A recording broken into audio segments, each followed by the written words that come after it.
What do I want to do here? Y'all.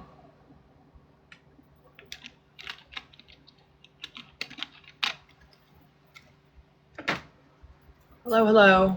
Bear with me a second. I'm trying to find some I was going to show y'all. Hey, Ethel, how are you? Hey, Katrina. How's everybody doing today?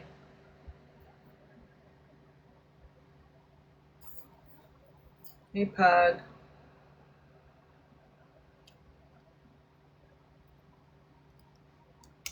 How's everybody doing? I am. How are you? How's your day, Ethel? I'm good, Katrina. How are you? Nice to see y'all in. I just got home from work, so had a business meeting, and now I'm here talking to y'all. Hey, Ariel. Good. Hey, Dreamer. How are you? Hey, Fee. How are you? I don't really have anything special to talk about today.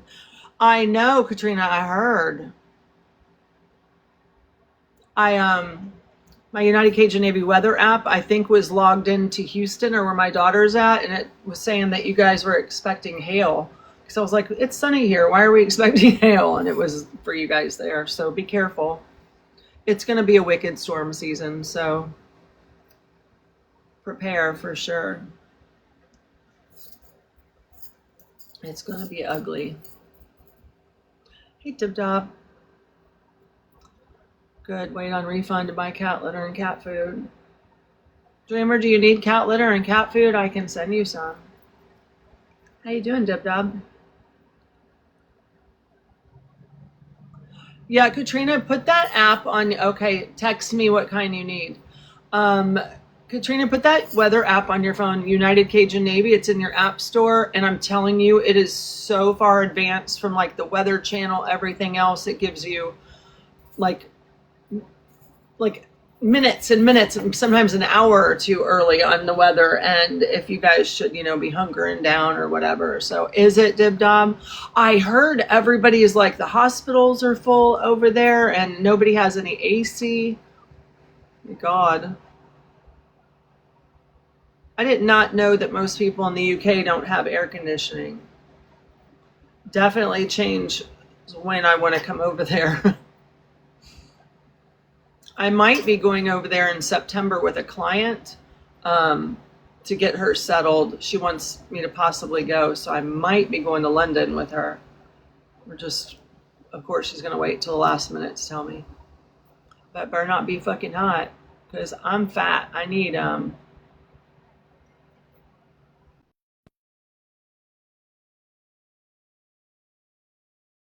sorry, I need AC. I'm just too fucking fat to be sitting in the heat. Joan Jett, love that name. Hey, Haley. But yeah, for sure, put that weather app on your phone. It's really, really good. Very proud of how well it works. Not that I built it, but it's a big deal. AC isn't something we normally have. I know, I heard that on the news. And I was like, oh no, like how hot is it in September? I'm telling you, I just couldn't do it. I'd fall the fuck out if I got there and there was no AC. She lives in like a penthouse in a certain place. I won't say it on here, but I'm sure they've got AC there, but I don't know if that's where I'd be staying or not. So 41 in your garden. Oh, really? Wow. So what is that in Celsius here? Or Fahrenheit, sorry.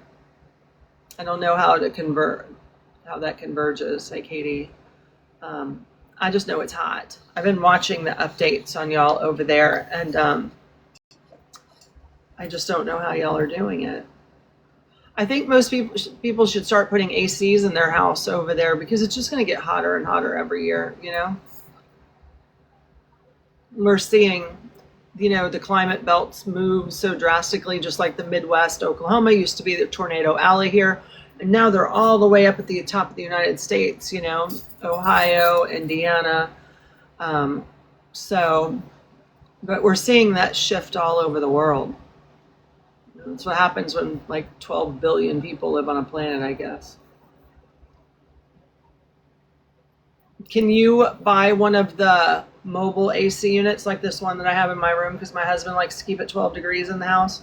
Like we have central air, but then he buys individual AC units for the bedrooms so that it's like we could store dead bodies in here, I'm telling you. Can you guys buy those? Makes me feel so bad for the older people there. You know, the seniors. Can you? Oh, good. Good. Well, if you know a very destitute senior, let me know. I'd like, if I could help one person, I'd be happy to. I like it cold in the bedroom. Oh my God, Pug, so does my husband. I'm not kidding you. Why do you think I'm always in these comfort sweats? Because it's 2 degrees in here. As soon as I come home, I take my scrubs off and I throw one of these on. Y'all probably think this is the only outfit I have, but I have 3 colors, 4 colors, and that's what I wear because it's cold. So what's going on? You guys fill me in. I've seen all the fuckery over the last couple days, and I need somebody to fill me in on what's been going on. Not that I really need to know, but if somebody wants to tell me, I wouldn't be mad about it.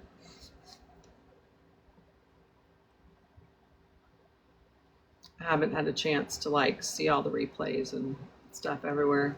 Looks like everybody's fussing again. Oh, I was going to say something to Elise, but I don't think she's got me on this one. She sent me a book from Ireland, and I'm going to read it. This is it. She sent me this, Elise did. Isn't that sweet? It's called Sorry for Your Trouble, The Irish Way of Death. Because, you know, I work hospice, so isn't that sweet? I need to read it.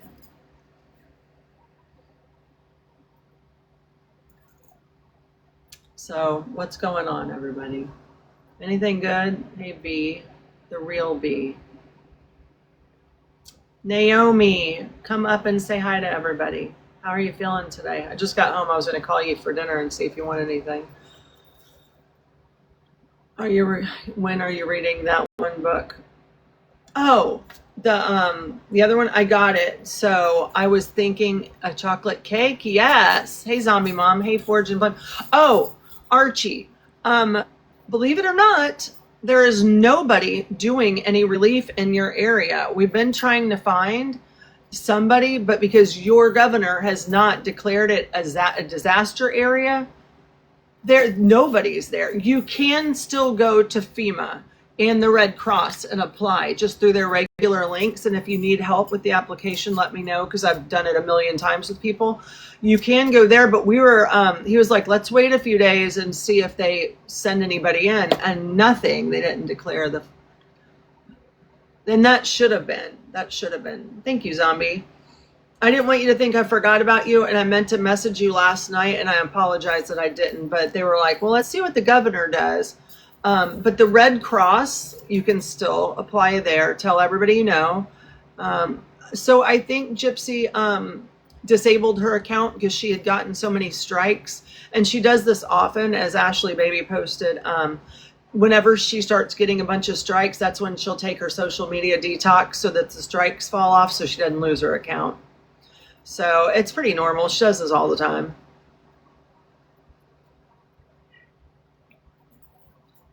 Pretty sure that's what she's doing. So I'll text you or email you those links, Archie, but I would apply for it. She still does have the account. It's just disabled for right now. And honestly, it's smart. Oh, Naomi's coming up. Yay. Hey, beautiful. Hi. Hi. How you feeling? I'm so exhausted. Are you? Oh. These hospital beds are so uncomfortable, and I still have no biopsy results, and I'm getting irritated with these doctors. But I'm doing what you said. Well, like yesterday, they wanted to give me the potassium, and I said, no, just tell me I'm short on potassium. So I drank some orange juice, and guess what? My potassium was fine today. Then I had a meeting with the kidney doctor today, and he literally didn't say much of anything except for, we have to have your biopsy results. We're thinking there's bacteria or a virus in you causing your red blood cell problem, which is causing some of your other problems. And so we're waiting for that to come back. So until then, we're not doing anything else. And then he leaves, and 5 minutes later, the nurse comes in and says, okay, they want me to put you on phosphorus, potassium phosphorus. I'm like, wait a minute. I just freaking had a conversation with him. He didn't say yes. He didn't tell me that. No, you're not putting me on it. I want to have a conversation with him. Like, tell me why you want to put me on these things. Right. Because they can. I've been here a week. I know. I've been in this hospital for five days and the other one for a week. Yeah. And I feel like, and then they want to give me heparin, but I'm walking. All right. If you're So I'm walking, like, no. take the heparin. It's more dangerous. I'm not, girl. Good. I'm like so tired of having arguments about what to do, though. Mhm. And there you are drinking pop in front of me. Oh, I'm sorry. I'll send you one. What do you want? What do you want? Anything you want tonight? No, my friend is bringing me. Hey, Mimi, my friend is bringing me a chocolate shake because I didn't get one the other day. Did you get your money back? No, I called and they were going to have like somebody call me back from, who did I do it from? DoorDash. And, I filed a little thing, but I was like, look, just give me a credit because I'm going to be sending her more, obviously, stuff. So I haven't checked to see if it's on there, but like you didn't that was get crazy. the order I sent you. Like I didn't know order shrimp. Like you got somebody else's order. I got cheese curds. I'm like, what the hell are cheese curds? Did you really? Yes, I don't know what cheese curds are. Oh my gosh. Yeah. Well, they're little like fried cheese balls. I saw that. Thank you, Katrina.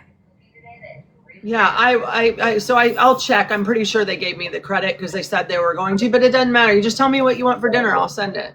I actually ordered dinner through the hospital. Let's cross fingers. It's not terrible. What time's it come? 6.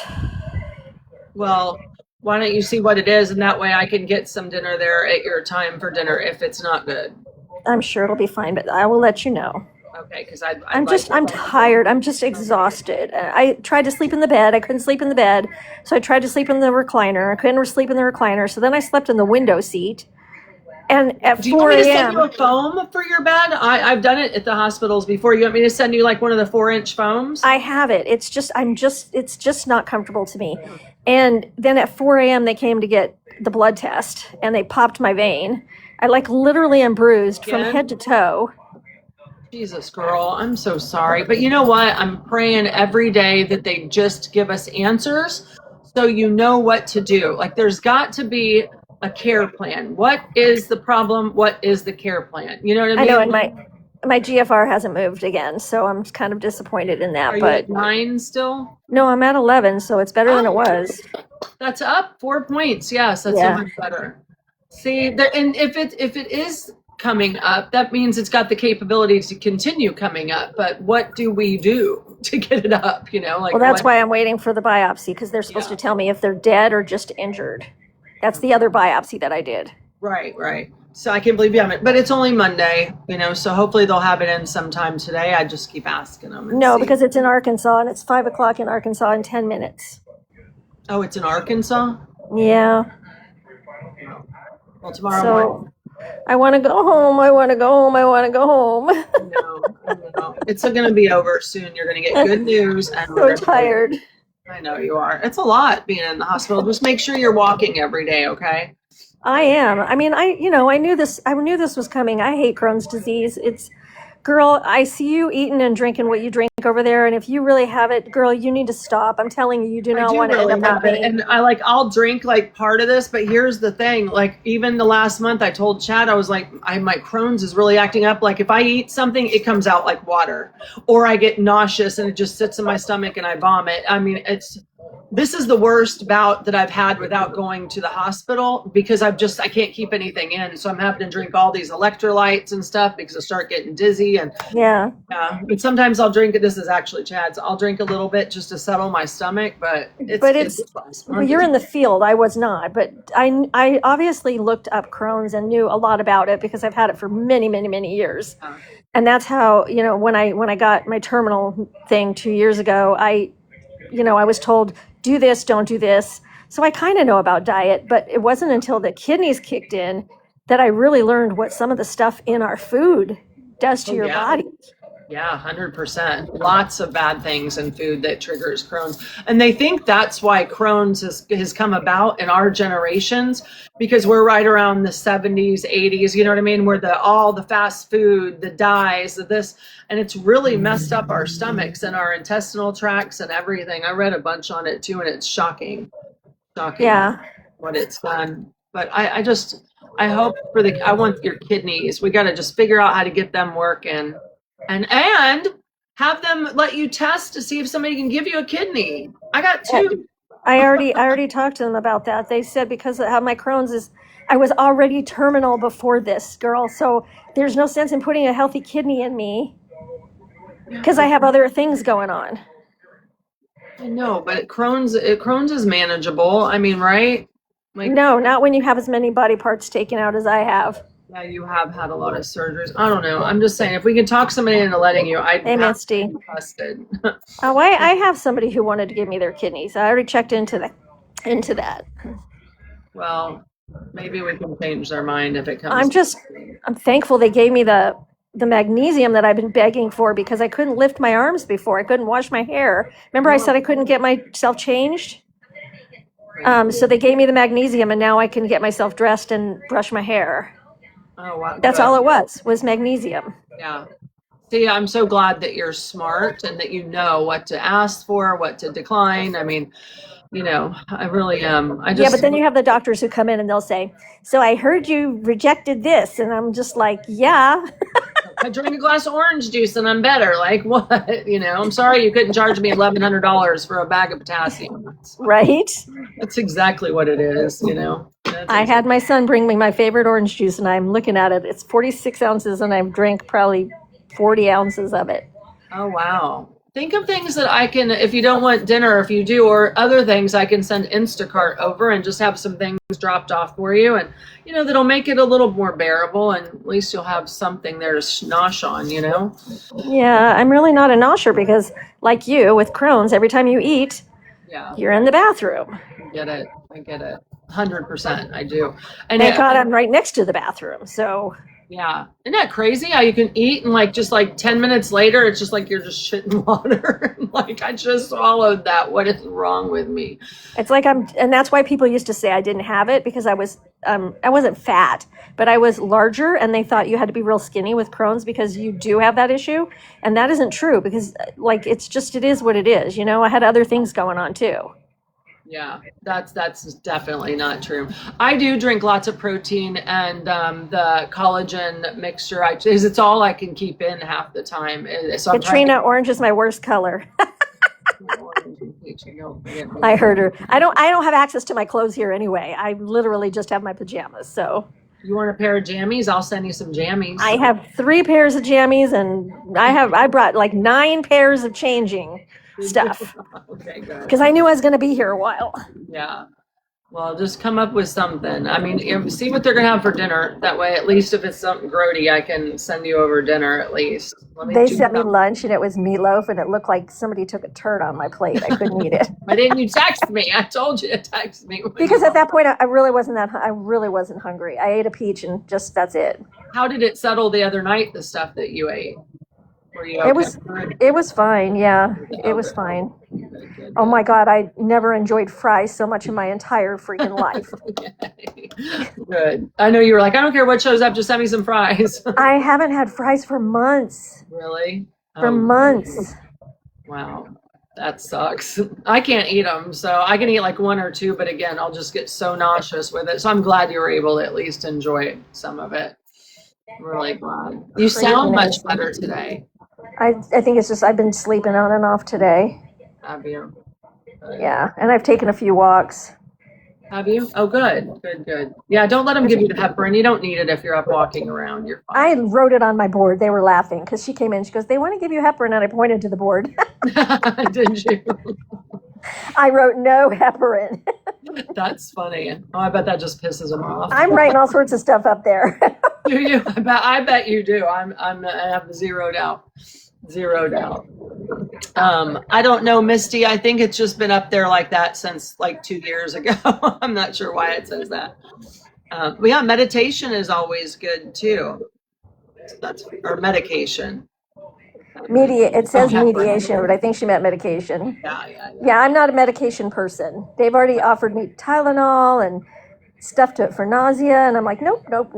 I've been begging her to get a pain pill or some nausea medicine all week. I'm like, just take it. Oh my God. Yes, but I did let them give me the stuff during the procedures, and I was out for 4 freaking hours. Good. Well, you don't have to be in pain. Like, it's okay, not to be in pain. Kaleidoscope. Come in. Hold on a second. Hold on. Hi. Hold on, good Jen. All right, no problem. What's up? She's doing better, but not out of the woods by any means. So I'll let Naomi talk when she comes back. But her numbers did go up 4 points. She's getting a lot of rest. Just don't have the biopsy results back yet. So hopefully they'll have those in the morning. Sorry, they're going to bring a doggy in to visit me. Oh, yay. Yeah, I know. I miss my doggy. Aw, enjoy. When's it coming? I don't know, but if it comes, I'll let you know. Okay. A Kaleidoscope asked you how you're doing. I've been better. I want to go home, but then again, I know going home doesn't end what's going on. To be honest, I know this sounds so dumb, but I'm hoping that the biopsy finds some kind of virus or something. Yeah. At least it gives me answers. Me too. Maybe when you go home, you can let us do a food train where somebody picks a night to send dinner or lunch, or a daily meal. I have to be so specific though because of my you'll make the list. You'll make it. Like I'm so. Oh, I'm sorry. You know what I ate for the month before I came into the hospital? I had cucumbers, cauliflower, different colored peppers. That worked. Like it was fine. I can eat cucumbers all day long, but they have to be peeled and English cucumbers. Yeah. But I was feeling like, dang, is this actual food? Well, on that app where you can go on there and you can pick out the meals. So you put them together and then they're up for grabs. And then somebody just goes in and then they pick the day that's not full already. And they'll go, okay, I'm going to pick that meal and send it on this day. So maybe we'll let us do that. And that way they just do it online and you get a meal and you know that at least you don't have to do that or worry about going to the store and stuff. A lot of people want to help.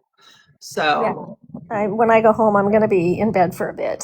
Yeah. So let us do that, and so that we can at least help that way, or an Instacart order. If you need TP or something like that, we'll do stuff like that as soon as you get home.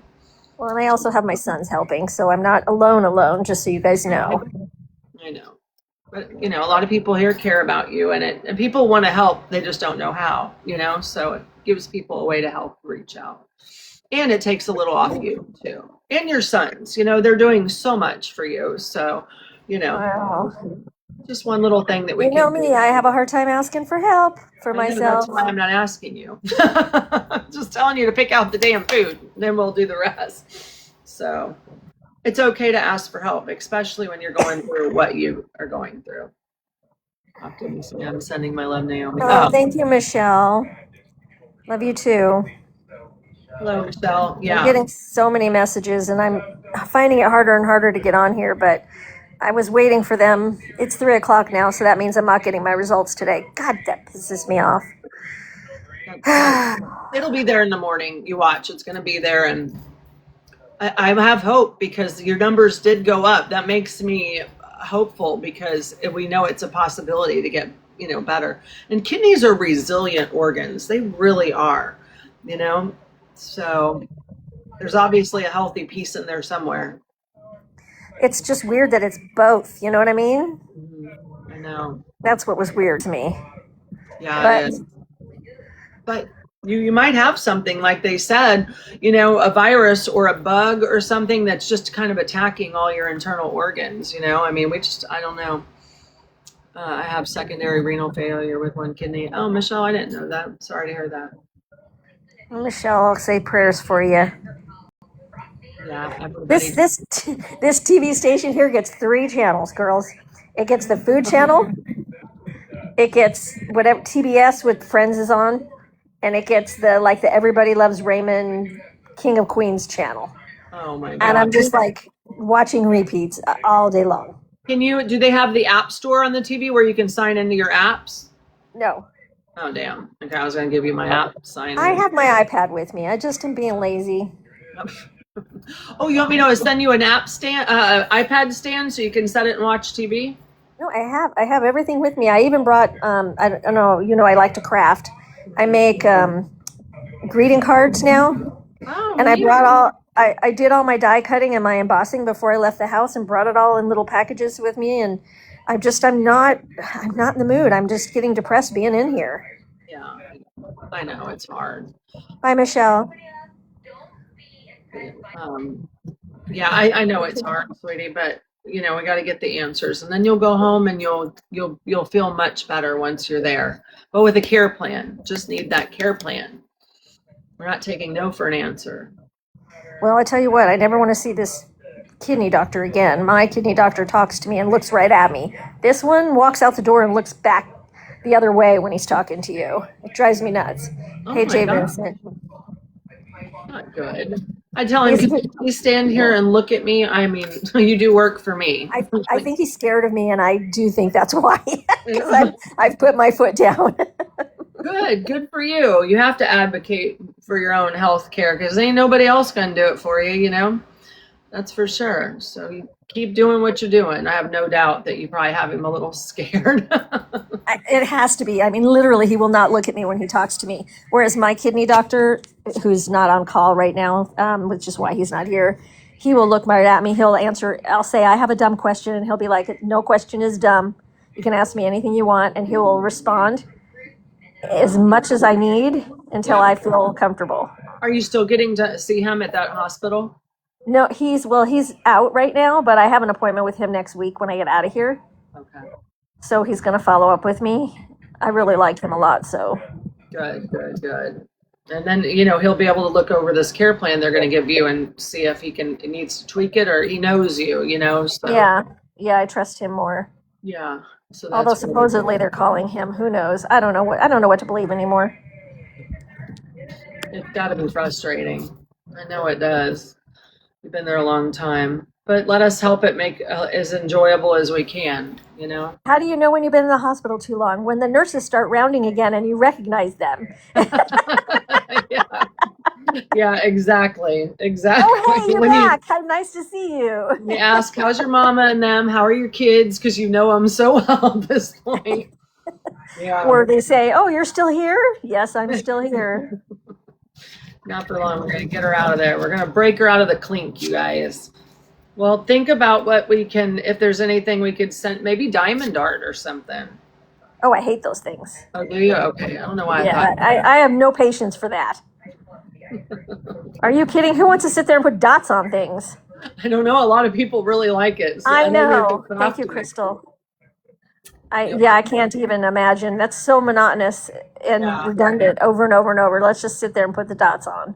Yeah, I can't do it either. I don't have the attention span for it. I'm just like, all right, that's enough. I can't do it anymore.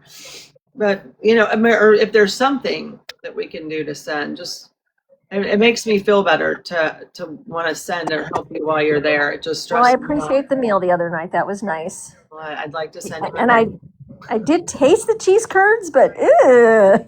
They're like, like a cheese mozzarella stick, but they're balls. They're like little. Yeah, but it didn't taste like a mozzarella stick. It must have been a different kind of cheese. Oh yeah, maybe. I don't know. I can't believe they brought you the whole wrong order. I know, because I said ranch dressing. And I saw ketchup all the way down the thing.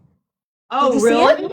On your receipt. Look at the receipt I sent you. I didn't notice that. Ketchup. And I'm like, what the heck? Liam. Yeah, when I look at what I ordered you on my iPad, like literally, I've got it right here. It had my order exactly how you asked for it. Trust and believe I made sure that it was exactly what you wanted, because I know how hard-headed you are and you don't let anybody do anything half the time. So I really wanted you to enjoy it. And so let me see. I'll send you what mine looks like on my side. So I think the guy just brought you in the whole wrong order. Yeah, although it's weird because he had the right room, the right place. Isn't that strange? I mean, it's not like you get a million orders at the hospital. No, you wouldn't think so. You wouldn't think so at all. I'm looking right now. I'll text you what I had on my end because when Hey, you Gail. called me, I went in and looked. Yeah, it was really weird. That's why I sent you the receipt. I didn't want you to think I was lying either. I wouldn't think that. No, trust me. I just knew it was something was gonna go wrong because I just knew it was. And it did. So, And I couldn't do anything on my end, so yeah, I'm pretty sure. not really, Gail. I can't get in on this. Liam will bring me his phone. I'm pretty sure I have the credit too, but I don't even care. Like, I just want to, find out what they're bringing you for dinner so you can just tell them to shove it if it's going to be icky, and I'll order you whatever you want. Well, I asked them for pasta, so we'll see. Pasta? What kind of pasta? We shall see. What kind of pasta do you like? Yeah. I just asked for pasta with marinara sauce. Nothing fancy. Does I haven't had pasta for months either. Doesn't bother you, the tomato base? What? The tomato base? Yeah, what's weird is they told me to stay away from tomatoes originally. But now that my numbers, by my like potassium, sodium, all that's where it's supposed to be, I can have it. Oh, good. So I'm not going overboard. I'm just having it once. I'm always scared to eat the pasta sauce because it's like or tomato anything, because that's one of the things on the list. They're like, if you have Crohn's, stay away from this. Well, yeah. A little bit. So good. That's a good sign. Yeah, no, I never wasn't. Well, that's not true. For 30 days, I didn't eat. That's why I lost 40 pounds. Did you really? Yeah, I lost 40 pounds. I'm down to 140 some. Oh my God, Naomi. Yeah. And you're like 5'7" or something like that, right? You're like not 5'4". Like 5'4". That's still very low for your height. Goodness. Considering I'm large chested, if you take that part away, yes. I have very, very, very tiny arms, and that's why they're blowing out all my veins, because I also have tiny little veins. Tell them to hydrate you, to keep your hydration going around.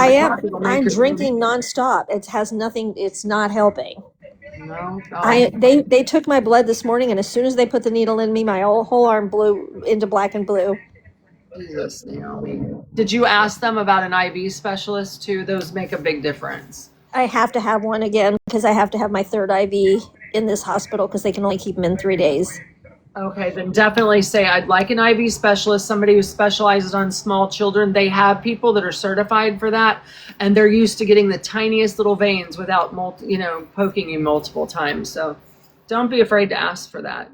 I don't, and I make them use the 22 needle too. So the little veins, it just sucks. I hate that. I'd rather have my leg hacked off than get hit with an IV over and over again. I'm telling you. And they're like, do you want to take a shower today? And I'm like, yeah, but I want to wait till you take the IV out because it's got to be redone anyway. So why tape it up and go through all that if I have to have it out anyway? Yeah, that's the true smart. I do it I take your showers on IV days. That's a good idea. Their showers crack me up because they're so low because they think you're sitting down. Oh. Listen, I can walk, I can stand. Oh my gosh. So hold on. Temple, I'm sorry, I don't want to let anybody up that I don't know right now because I don't know you yet, and I can't take a chance of my life. I don't think that's what she's asking. No, Gail was talking to me, Temple. Temple Nicolican. He was asking to come up on the panel. Oh, okay.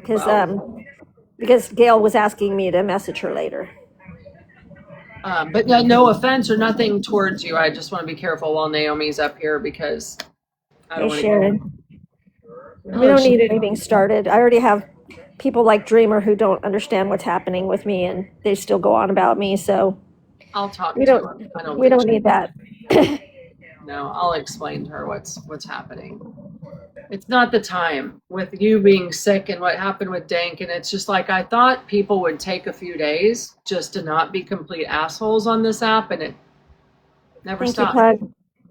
Never stopped. So I know. I don't understand it. No, me either. And I don't say anything anymore because if I say something, somebody will come back with, "Well, then you should be nice too." And I'm just like, "When was I mean? Give me an example," because I'll apologize at this point, but I don't know what you're talking about. Yeah. And certainly not recently because I haven't been on. Yeah, right. Well, it's just not the time, with everything that's going on. You don't go after you have what? What, Dreamer? You don't go after your health. No, they shouldn't go. Yeah, after her health. They're not at her right now at all, Dreamer. You know, she's very, very sick, and then why don't? They had me talking to hospice, Dreamer. Yeah. I mean, It's not. This is not minor. Yeah, it's a bad space she's in right now. So we need to just send her all the prayers and support and good juju her way. When she gets 100% better, then y'all can fight again. Then you can make fun of me. And you can make fun of her again.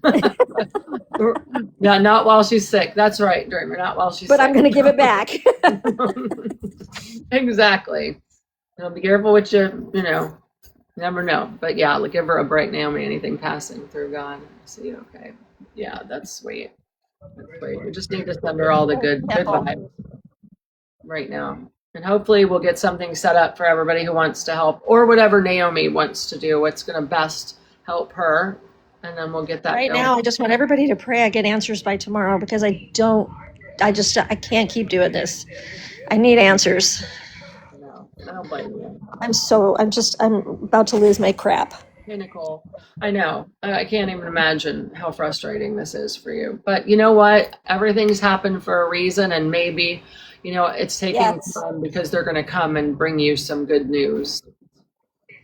Dreamer, it can be. It not in itself, but I also had 4.5 feet of intestines removed, my ileum removed, my gallbladder removed. There's a lot of other stuff that went along with mine. Yeah. But it can be terminal, yes. Yeah. You've been through a lot with yours. And I always think about you when I'm having issues with mine. I always tried to listen to what you said about your Crohn's, because mine wasn't near as bad, obviously, as yours, but it's scary. I learned a lot in 50 years. Yeah. Have you had it your whole life? Since I was 16. Really? Mm-hmm. Oh, wow. I used to tell my mom I was hungry, and I'd sit down to eat. I'd take like 2 bites of food, and I couldn't eat anymore. And she thought I was messing with her, because Crohn's makes you feel full so quick. And so they'd take me to the doctors, and the doctors said it was all in my head. And it took 5 years for them. I passed out on my honeymoon. That's how they found it. Wow. I did not realize you'd had it this long. Yep.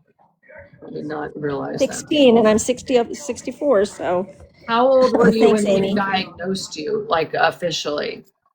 21. 21? Wow. Sorry, guys. Goodness. That's a long time. I couldn't imagine. I have a hard time with it now, and I couldn't imagine I've been dealing with this my whole life. I was 40 when they took all this stuff out of me. Thank you. 40 when they did the intestine. Mm-hmm. All that. Oh, wow. Mm-hmm. The ileostomy and all that. Yep. It was 24 years ago. You've been dealing with this a long, long time.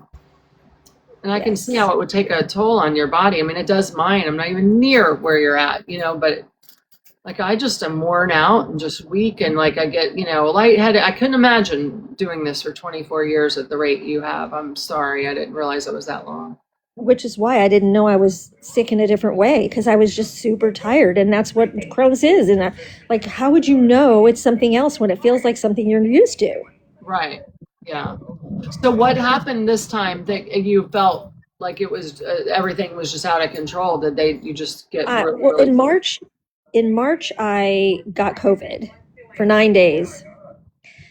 Lost my taste, which I was told was normal. But I couldn't eat for 30 days, literally 30 days. That's when I lost I lost 30 pounds at that time. And then I got a rash, a really bad rash all over my body. And when I went to have it looked at, they said it was shingles, but I knew it wasn't shingles. I guess it was the kidneys, but I didn't know that till recently. So that's when it started in March. In March. And it was just the worst bout you've had? Yes, for sure. Oh my gosh. Yeah, that's not good. You got to be able to eat and keep something in. And I don't think that's what most people realize, is that when you have Crohn's, you're just not even getting any nutrition, because it just goes right through you and nothing sticks. No, I was supposed to be taking B12 shots for the rest of my life, but I lost my insurance and I couldn't afford the B12 shots.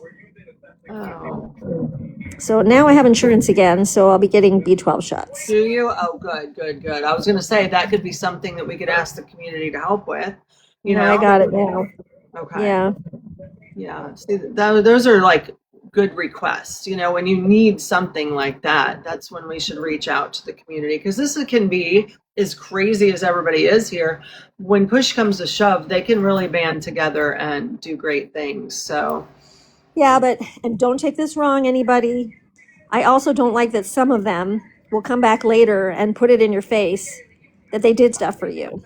yeah, I know. And we can have that private conversation some other time. Is it somebody you know that did that to me? But yeah, I don't like that because I already feel bad enough asking anybody for anything. Yeah, that's not. Oh, you don't give to as to hold it over somebody's. Tracy. You just don't do that. If you're going to do that, do not give. It's none of your business once you hit that send button.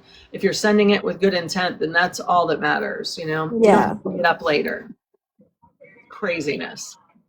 I'm sorry they did that to you. Yeah. We won't let that happen.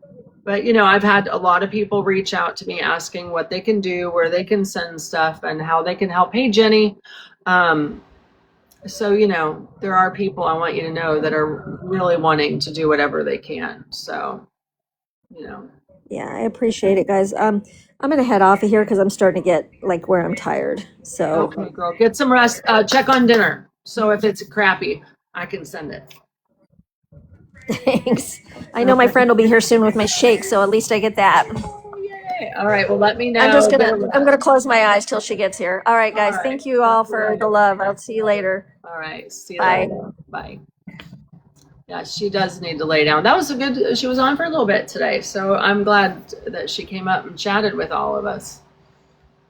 And thank you, Dreamer, for being so kind and listening to what she was saying about, you know, not wanting to be, you know, bullied or picked on while she's sick. Not saying that you did that, but, you know, she's not in the mood for any fussing right now. So, yeah, I'll talk to Naomi privately and see what we can do to rally around her and help her while she's going through this. Because, you know, sometimes we just need a little support when things are bad. And, you know, things are really bad for Naomi right now. So maybe we can do something to lighten the load a little bit.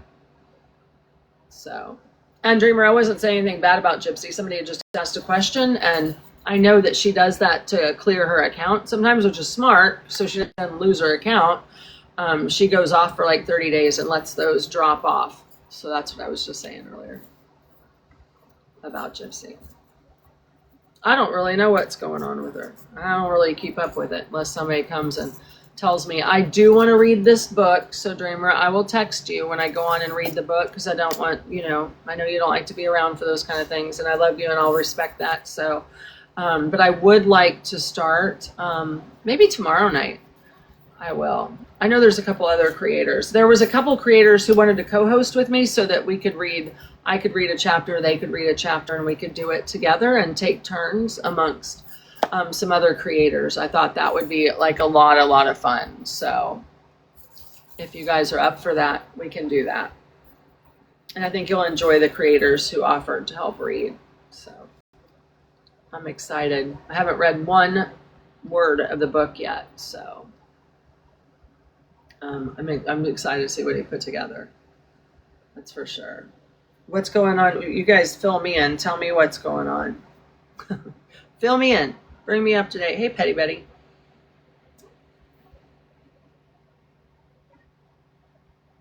Oh. Is Skip in here? Skip, are you in the... Hey, how you doing, beautiful? If you guys aren't following her, follow her. She's great.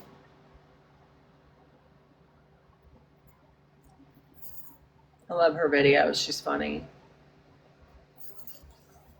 Thank you, Petty Betty. Hey, Cherry. You haven't been up in a while. I don't think Skip is on here. No? Okay. I thought I saw her come in for a little bit earlier, and I'll show you what I got her. Let me show you guys. It's a secret. Shh, don't tell nobody. It's the Von Dutch backpack. And it's big. But she has the hat. I mean, look how big it is compared to my Yeti. Hold on. Lunchbox. Like, it's really big. I mean, that's not a lunchbox. That's a portable cooler. But this is a huge backpack. So she has the baseball cap. And I was walking through the store the other day and I saw that. And I was like, I think she has to have that. So I grabbed it. Now, get my ass to the mail-in place is a whole nother thing. I'll have Chad do it. Dexter, come on. Hold on, you guys. Please put this diaper on. Please don't make me lose my fucking mind today on you. All right, come on, stand up. Stand up. Good boy. Hold on. Oh, my gosh. All right. I'm back. Hey, Dreamer. Hey, Prison Princess. Dreamer, are you here? Yeah. Oh, hey.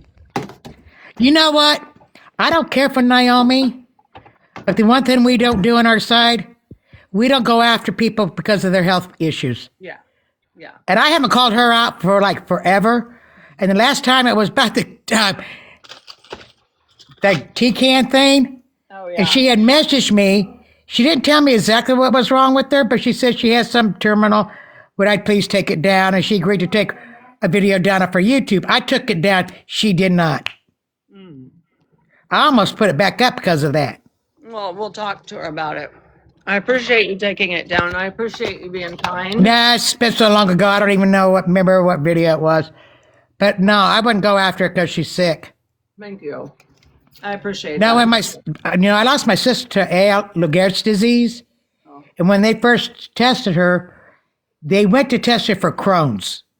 And I remember joining this Facebook Crohn's asking questions. But then when we found out it was Lou Gehrig's disease, I thanked them for letting me know. I said, I wish my sister had Crohn's instead of Lou Gehrig's disease. Yes, Lou Gehrig. But thank you for answering the questions. No, I'm glad. I'm really sorry to hear that your sister suffered through Lou Gehrig's disease. It's such a horrible disease. Oh, honey, let me tell you something. After watching my sister, I'm sorry, but if the doctor told me I had Lou Gehrig's disease, let's put it this way, I would be no more. I don't blame you. It's just such a horrible disease. Well, yeah, because it's a muscle, so it's either going to be your lungs or your heart. Thank God, and I do believe this, because when she passed that morning, she just looked peaceful. Yeah. Had she been, it takes several minutes to actually suffocate. She would have woke up, she would have been ringing her bell, what have you. Yeah. That didn't happen. Good. I'm glad she passed peacefully because. Yeah, I just believe what happened is that sometimes they do know she passed away in the morning hours. I think her heart just stopped. Probably. Because she went to sleep that night. She says, because she could only communicate through the computer with her eyes. Right. And she says, I'm having trouble with my eyes tonight. I'm sleepy. And she went to go to sleep and she just never woke up. Oh, I'm so sorry. I'm glad she passed peacefully, though. You know, there wasn't a lot of suffering. That we can be I grateful. was mad at God at first. I said, how dare you? I'm the oldest. I'm supposed to go first. But then I realized that wasn't God. God isn't a monster. That was the devil. But I says, God, just do me a favor. Make it her heart. Please make it her heart. Don't make it her lungs. Yeah. I went from wanting her to survive to, God, please just take her. Yeah. End this. Take her. And I know people can't understand that. I can. But if you watch somebody suffer from some disease or dementia or whatever, you say, why don't God take you? I mean, I love my mom. I don't wish her to pass away. But if she were to pass away next week, it would be a blessing. I understand. I prayed for the same thing when my mom. Well, you know what? You're a nurse. I was a CNA. When I worked for the registry, they would send me everywhere. I worked psych.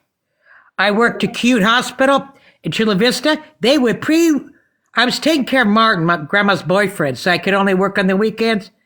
And Chula Vista Hospital would pre-book me. Now, the thing is, they orientated me to the surgical ward.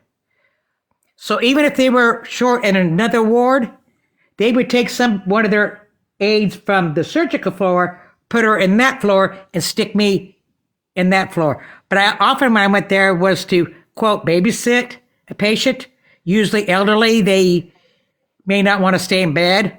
Yeah.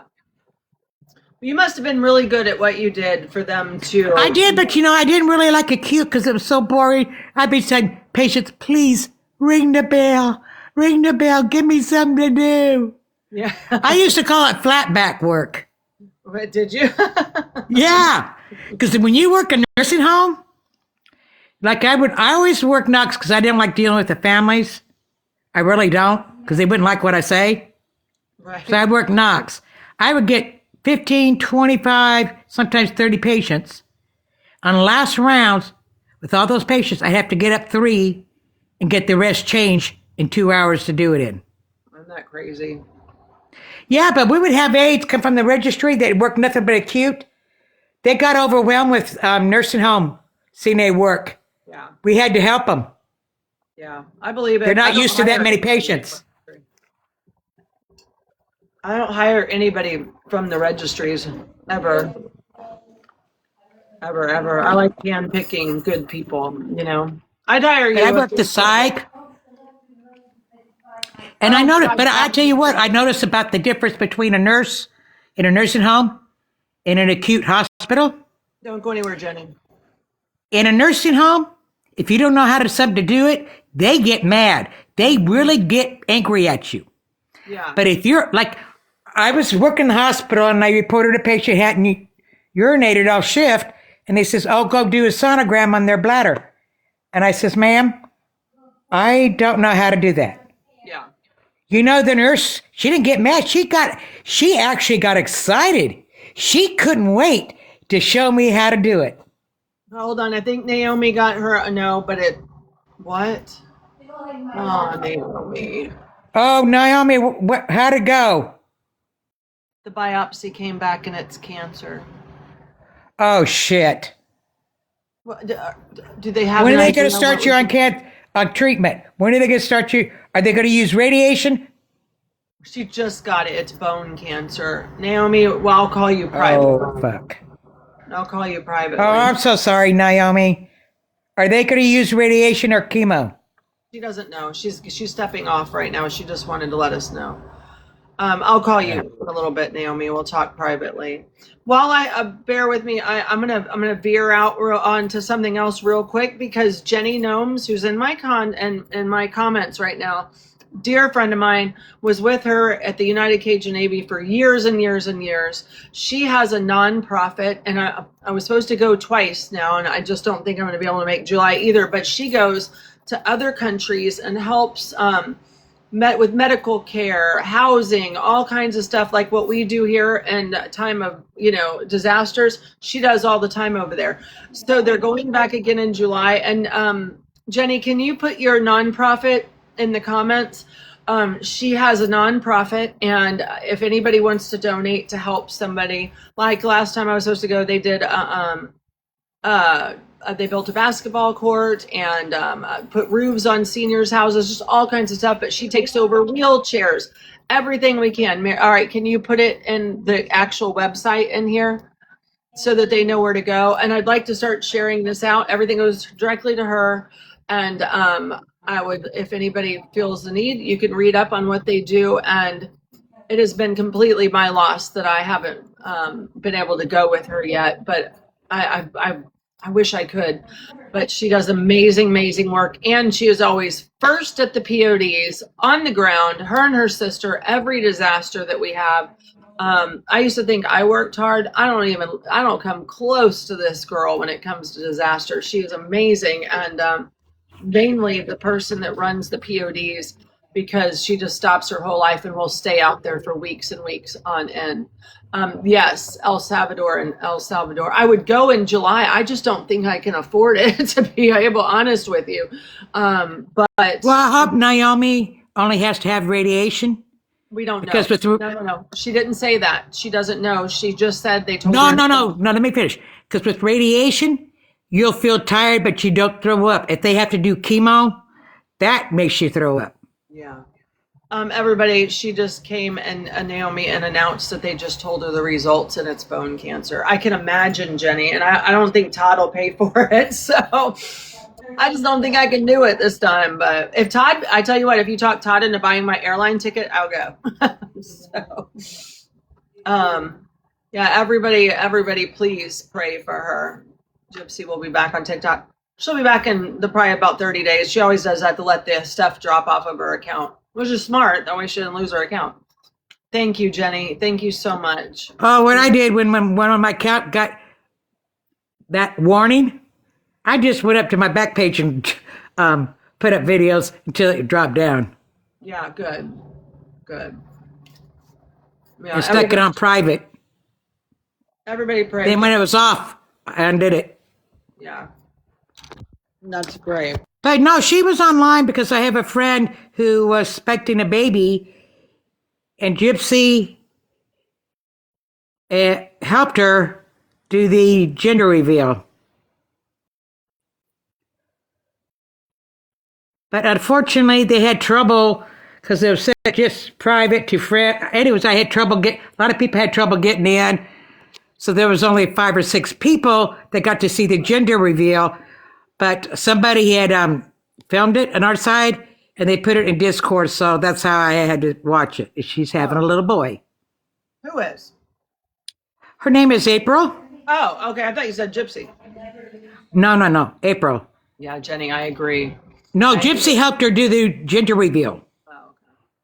Jenny, I've been trying to talk her into going out to Houston to St. Luke's because they specialize. People come from all over the world to go there, and I've been trying to talk her into going out to Houston. But I don't think I've talked her into that yet. So, but alternative medicine is a super good idea. That's for sure. Well, the reason they did it private, this is a rainbow baby. Oh, really? The last time she was pregnant, and people go hating on her, and such stress, she lost the baby. Oh my God. Again, you know what? If social media is having that big of effect on your physical and mental health, it is time to log off. You know, I don't know why people stay here when it affects them like that. They got to go. Get out of this app. It's so yeah, right, Jenny? Exactly. Cherry's coming up. Thank you. Hey. Anyways, I gotta go get Mom her dinner. Okay. Text me the cat food order and litter. Okay. Okay. All right. Bye, sweetie. How's it going? It's great. How you doing? Oh gosh, I'm all right. I'm really sore throat, but feeling better. Just want to say how happy I am for you for the new addition to your family, and she's beautiful. So beautiful. Oh, thank you. We are so excited. So Yes. proud of you. So proud of you for all that you've done and are doing. It's humbling, you know, to watch you do this. It really does. It makes me want to be a better person, and to know what you've done with these kids. Just so happy and proud of you. I have directors meeting in 3 minutes, but I love you too. I'll text you. Text me this evening. Yeah, we absolutely just love her so much already. So I bet. we are excited. I have blood supplies that I'd like to either send Lola back up with, or I'll run them up to you guys before you leave if there's still room. Send me a list too. I'm not going to make it to Louisiana to get anything out of the warehouse, so but I do have lots of stuff here you can take. Yeah. So is she permanent? Yeah. Oh, I knew you were going to do it. We are. I knew you were going to do it. No doubt, but I'm happy for her. How is she doing with the transition? Actually, fine. I mean, considering like everything I told you, like what happened, like I thought that maybe What's that for? maybe it would be a hard time, but it really hasn't been at all. I'm so glad. I was so worried about her with that, you know, just those abandonment issues. It just blows my mind. And I'm so glad it was you that she landed with.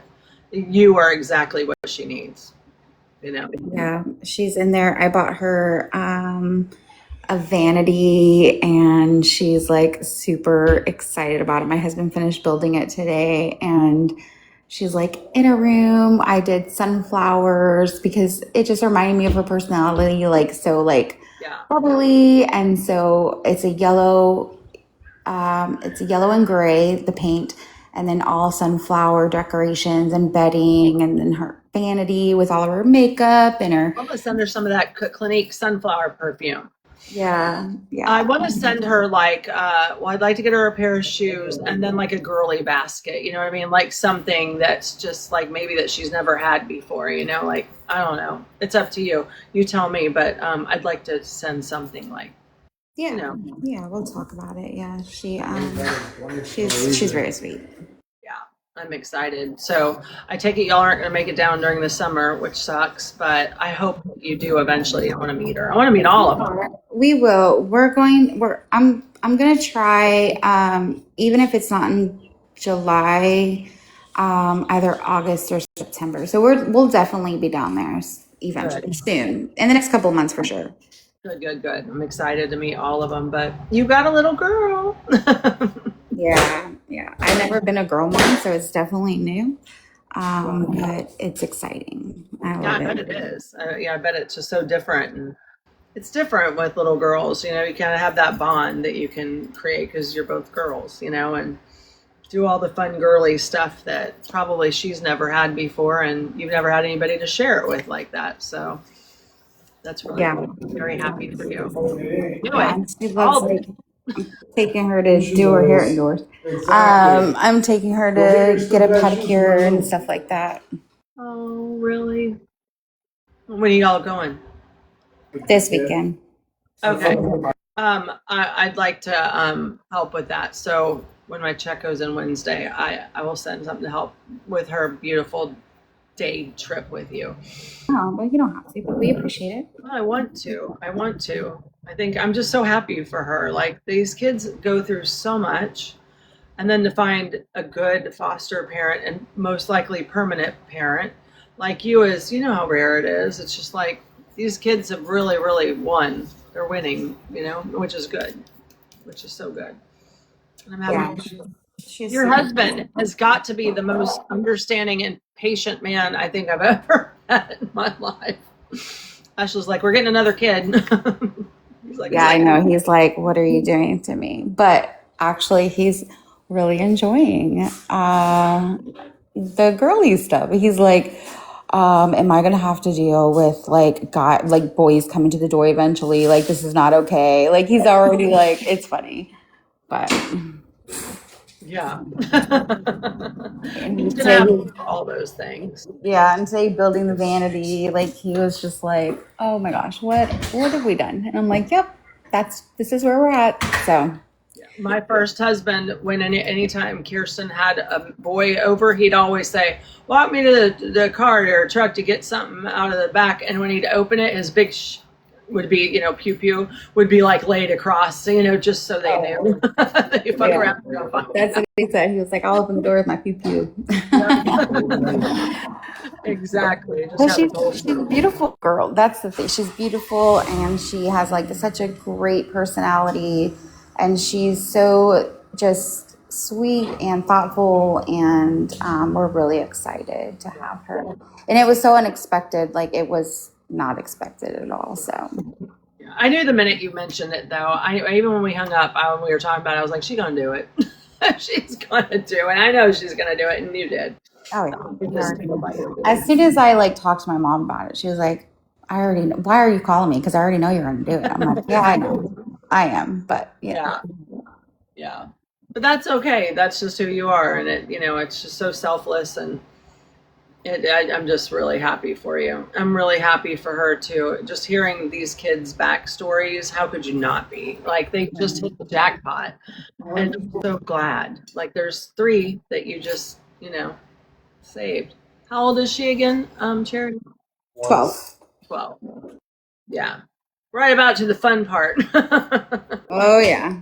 Yeah, right about to the fun part. But because she's been very sheltered, it's almost like honestly like 8, 9, and so you know she's finally able to like have a diary and makeup and like of course we're not letting her just like wear all this crazy stuff, but yeah.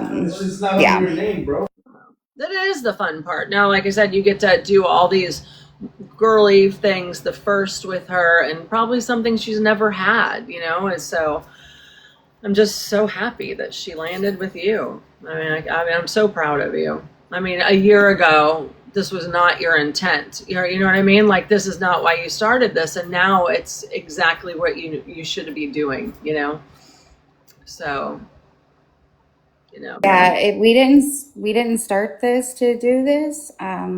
It's unfortunate the way that things happen, but everything happens for a reason, and it'll all come full circle eventually, God knew that you were the right person for these children, and I just think it's beautiful. I'm really, really proud of you. I'm so happy for them, all of them. Thanks. My husband is like, can we please just, this is it? And I'm like, okay, this is it. Have you run out of bedrooms? We have now.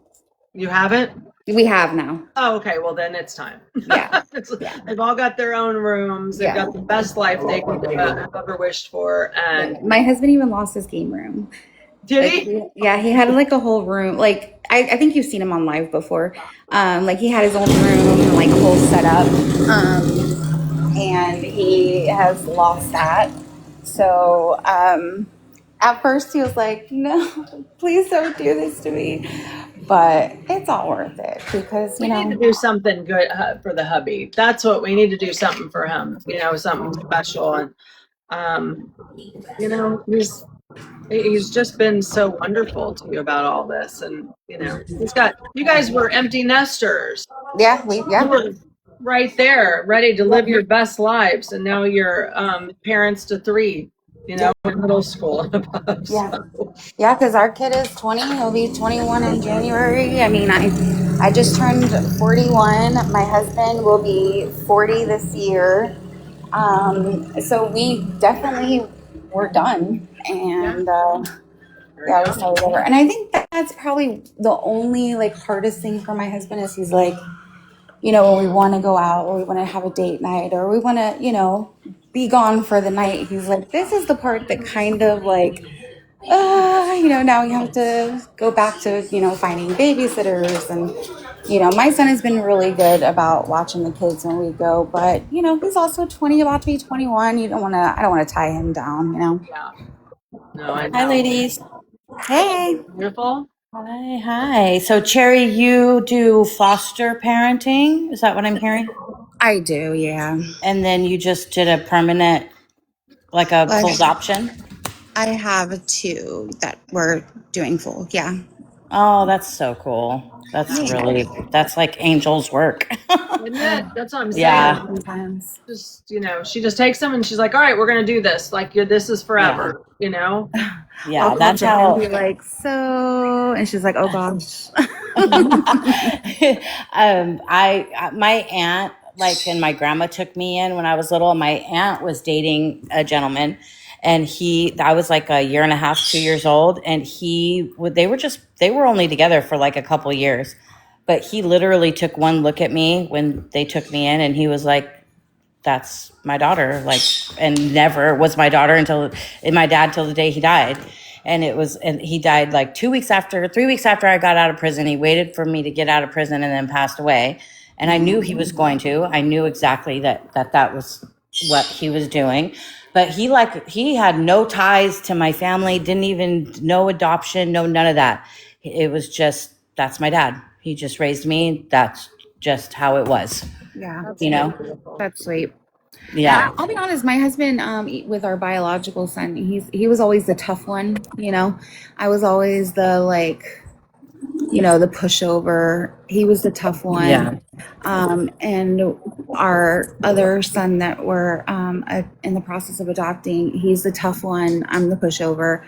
But with our new addition, he's the pushover. Oh. So I'm like, the tables have turned. He's like, yes, finally, I get to be the nice guy. And there's a possibility of adopting the third one too, isn't there? Yeah. Mhm. Wow, that's so cool. She's got 3 that came in. Just, I mean, right after she got approved to foster, she has these kids, and it's like like we're here. It's just amazing to me to do, Yeah. I'm hopeful for the third one that maybe his parents will get it together, but that's that's the whole purpose of like fostering is you do want the kids to be able to, go back to their parents. And the one does have a chance if the parents will get it together. The other 2 don't. They've been in the system for a really, really long time, 6 years and over. So yeah. The 12-year-old girl was in for 6 years. Yeah. Oh, yeah, she deserves that. Yeah. And then my foster son that we're adopting, he's 12 as well. And he's been in the system since he was 4. Oh, poor The most baby. horrible conditions. I don't know about the little girl, but the other ones, like when she tells me how they were living and what they came from, it's mind blowing that this is happening everywhere. Just Yeah. imagine. That's why, like, when I see people like saying like on here, like, oh, they should call CPS, even like on Gypsy, when people are like, they should call it CPS, I'm like, oh my gosh, you guys have No, no they should not. idea, like what you guys are doing. Like, one, if there really is an issue and you call, that's one thing. But like if you're just calling because you want to call because you don't like this person or you want to get back at this person, like you have no idea. You're hurting the child. You're putting this child through like the foster care system, and it is not pretty. And then just look at the House of Horrors, like real shit that's going on. Like, come on, let's be so for real right now. Exactly. And there are not all foster homes are like mine where, we treat them like our own. Like some are really not. And to do that to a child is terrible. That's why when I see that, I'm like, why would you say that? Like, why would, like, you're using the system, and then what if there becomes an issue and you need a call? Well, then they're not going to take you serious. Yep. So, like, I don't know, like when people say that, it really, like, that's one of the big things that really bother me about this app is I'm going to call CPS. Well, why? I had someone threaten me with CPS, and I told her, hey, do what you got to do, babe. Here's my address. I was like, it's totally okay because I have multiple social workers here weekly because I do therapeutic. So there's a difference. Like you have family and then you have therapeutic foster. And so I'm therapeutic, which means kids that have behavioral issues. And so they actually have to come to my home weekly to check in, to see how the kids are doing, stuff like that. So I told the person, I'm like, be my guest. Like, do what you got to do. But they do that. They just threaten everybody with it. And they don't realize what kind of damage you're doing to these children, and just to be ugly. Yeah. That bothers me. Yeah. Like, it bothers me. Yeah, that shit is ugly behavior. Yeah. All because of a TikTok disagreement or not like someone's opinion, or you can't log off and get your real life in order. Like, get the fuck out of here, you guys. Come on. We need to just be a healthy community for once, and it just can't be. It's just always attack mode. It's just that's why I honestly I scroll. I will like jump on like Jen's panel, or if Skip's live, I'll jump on her panel, or they'll jump on mine. But I really stay away from all of it because it's just useless drama, honestly. And sometimes I'll sit there and listen to it, and I'm just like, what? Like, how old are we, guys? Like, come on. It's just, I don't know. I guess it keeps me entertained during the day while I work, but in another sense, it's like, when is enough enough? It can be pretty entertaining at times when it's entertaining. Right. When it's funny and entertaining, but when it becomes all this chaos in real life, you're like, wait, hold up. We were just making, videos about bullshit and blah blah and our this and that. Now it's turning into someone's house is getting swatted and CPS is being called and Yeah, your finances are being put up on the thing and your criminal history. I'm like, what the fuck? That's yeah. what why Or are we like doing that? you have like a terrible green screen slip and they make troll pages of you. I'm gonna tell you guys what, there is a troll page. I don't know if you guys are following me, you'll see it because I literally died laughing because it is a terrible green screen slip. It's like the worst thing ever. I even said like, hey, I'm sick. The green screen slipped and I looked, oh my God, it doesn't even look like me, but it is hilarious.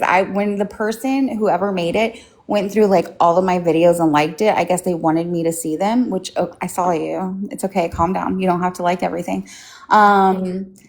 I like died laughing. At first I was like a little like upset about it, but then I was just like, this is actually hilarious that someone took the time out to make another email to put my green screen slip up when I have literally shown my real picture without filter. I'm like, that's fine. Like you can believe I look like that constantly, but when someone's looking down at the phone, not paying attention, like you'll look terrible. I bet we all do. But see, some people go around using AI photos of themselves and then they want to make troll accounts of you and make you look terrible. Well, you know what kills me, and I think me and Nicole on the dance floor were talking about this last year, and I think you did too, Prison Princess. It's always the ones who don't show their face. That come at girls and want to talk about our looks or our weight or our this or that. I'm like, babe, step to the front. Yeah. Let's see The you. ones hiding behind an avatar that want to keep their privacy, their anonymity, and we respect that. Yeah. We're like, that's fine. But then they want to be the biggest, the loudest, the most annoying, the most attacking, the most. Right. And you're like, wait, hold up. Like, what's going on? Like, I'm not with that shit. Crazy. Yep. I wanted to be anonymous. Like I didn't want my face out there. Like I didn't want anything about me out there. But you know, when people go digging and they find you, and you know what? I finally was like, I'm just gonna take back my power and put it out myself. And so I did. And it is what it is at this point. So I don't care.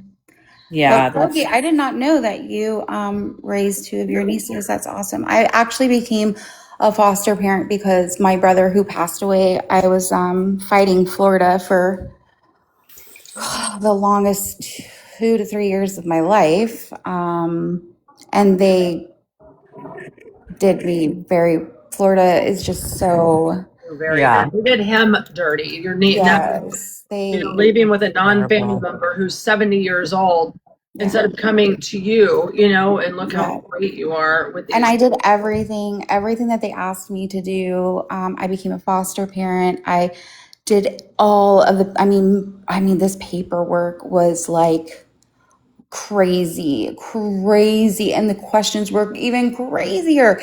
And home study after home study, like super invasive, like things that I had to do, my bank statements, my finances, my paychecks, every income, everything was I even asked you about your sex life. Remember? Yes. You were like they wanted to know if she had a healthy sex life with her. It was bananas what they asked. Actually, I can see that being a very important question because of the amount of schmiss abuse that happens. Did that, yeah. And at the time I maybe didn't. I mean, I hate to say that, Yeah. but they might think that it's safer if because I mean, so many of these kids get put into foster and they're getting abused because it's like, damn, like Right. That's a good point.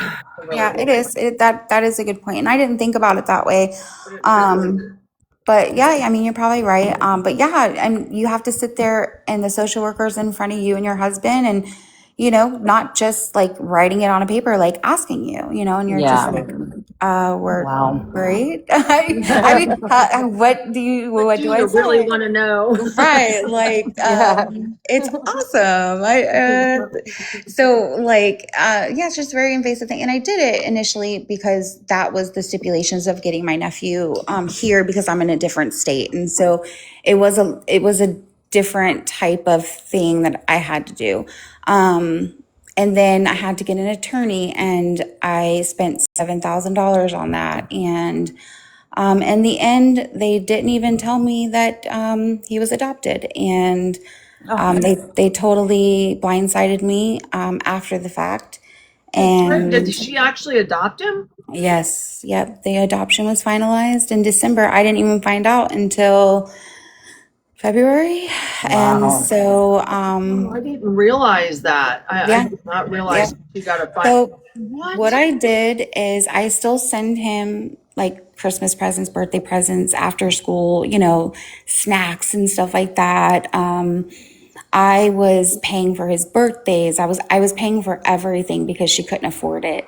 And that was one of the things I brought up in court is like, hey, like I have, this proof that he's just not living with me, but I'm paying for everything, not realizing like she was getting state assistance, and, I mean, they basically told me because my brother was deceased before he could sign the birth certificate, that technically, even though I did a DNA test with him and it was like 99.4%, that we shared the same DNA, that because he was unable to sign his birth certificate and technically the mother was still married, even though she had not been with her ex-husband for over 10 years, they had no contact, anything, but she was still married. He had already passed away, couldn't sign the birth certificate. Automatically in Florida, because she was married, he became the legal father. And so he had to go to court and sign over his rights. And then after that, they were like, okay, get his room ready. He's coming to you. And I was like, perfect. I got everything together. And then the next court hearing, they said that in the state of Florida, even though he signed over his rights, he is still the father, and I am technically I am not a relative. Even though I'm a blood relative, I'm actually not a relative in the eyes of Florida. That's crazy. What? Oh, cheese too. Look at this yummy goodness my husband made me for dinner. It's a Yummy. quesadilla. It's a quesadilla, guys. That's good. Well, yeah, so it was Cherry. It opened up the door for you to save these 3 babies who needed saving. So he'll know one day when he's older that this is what you did because you loved him so much, and you fought. And hold on, Tread Zeppelin. She just got the results back, and it came back bone cancer. So she's taking a little time to wrap her mind around that. But she did come on the live and share it. And I'll call her. You know me. Yeah. Terrible, baby. Yeah. Yes, that's terrible. Yeah. Terrible. But yeah, I kept everything, like all the court hearing, paperwork, everything. And I'm glad that the last time she allowed me to see him, because she had stopped allowing me to see him and talk to him way before all of this happened because she was very jealous of me and his relationship. But she didn't have any problem asking you for money, though. Right. Because I would drive down to Florida and just visit him for the weekend and stay right there in Homosassa. And she was very jealous. But the last time I saw him, I brought down one of his dad's favorite jerseys. And I hugged him goodbye and I said, this was your dad's, and every time you see it, or anytime you're scared, and or anytime you feel sad, I was like, I just want you to hug it, and I want you to know that me and your dad are hugging you back. And it was the last time I saw him, and I hope that she allowed him to keep that, and there's going to come a day where he's going to want to know, and I'm going to have the folder ready to show him, like I did what I could. Yeah. How old is he now? He is 8. He just turned 8. He'll be 9 in August. Just terrible. And he's going to hate her for doing this. And I don't think she realizes that, He's going to hate her. I've since I found out that the adoption went through, I've emailed her, I've texted her, I've called and left messages like, hey, I get it. You got him. You're his mom. Like, Like, I'm not trying to interfere with that. Like, I understand. I'm just wanting to be a part of his life. He's my nephew. I love him. My brother was my brother, but he was my best friend. And, you know, I felt like I failed him and I failed my nephew, because I failed him twice. I couldn't save him and I couldn't get his kid. And so I just need that part of him, and she refuses. No, you didn't fail him. You've done so much above and beyond, and don't ever feel that way, right, Rogie? She definitely didn't fail anybody. In fact, in the love she has for her nephew, she's saved 3 other children from the system, and you know how bad that can be, Rogie. So Just, you know, one of the things is like, he will know. And him and I were very, very close, like my brother and I was. It was like having my brother just in a little person form again. And when I found out, I called my mom and I was like crying, and she's like, what happened? And I told her, and I said, I failed him the night I couldn't get him down from that tree, and then I failed because I couldn't get little Shane, you know. So no, you didn't. You didn't. He'll know that one day. Yeah. Does your mom get to see him? no.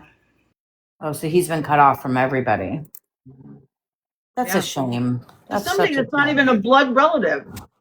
Like, that's crazy. That's crazy. What happened to reunification?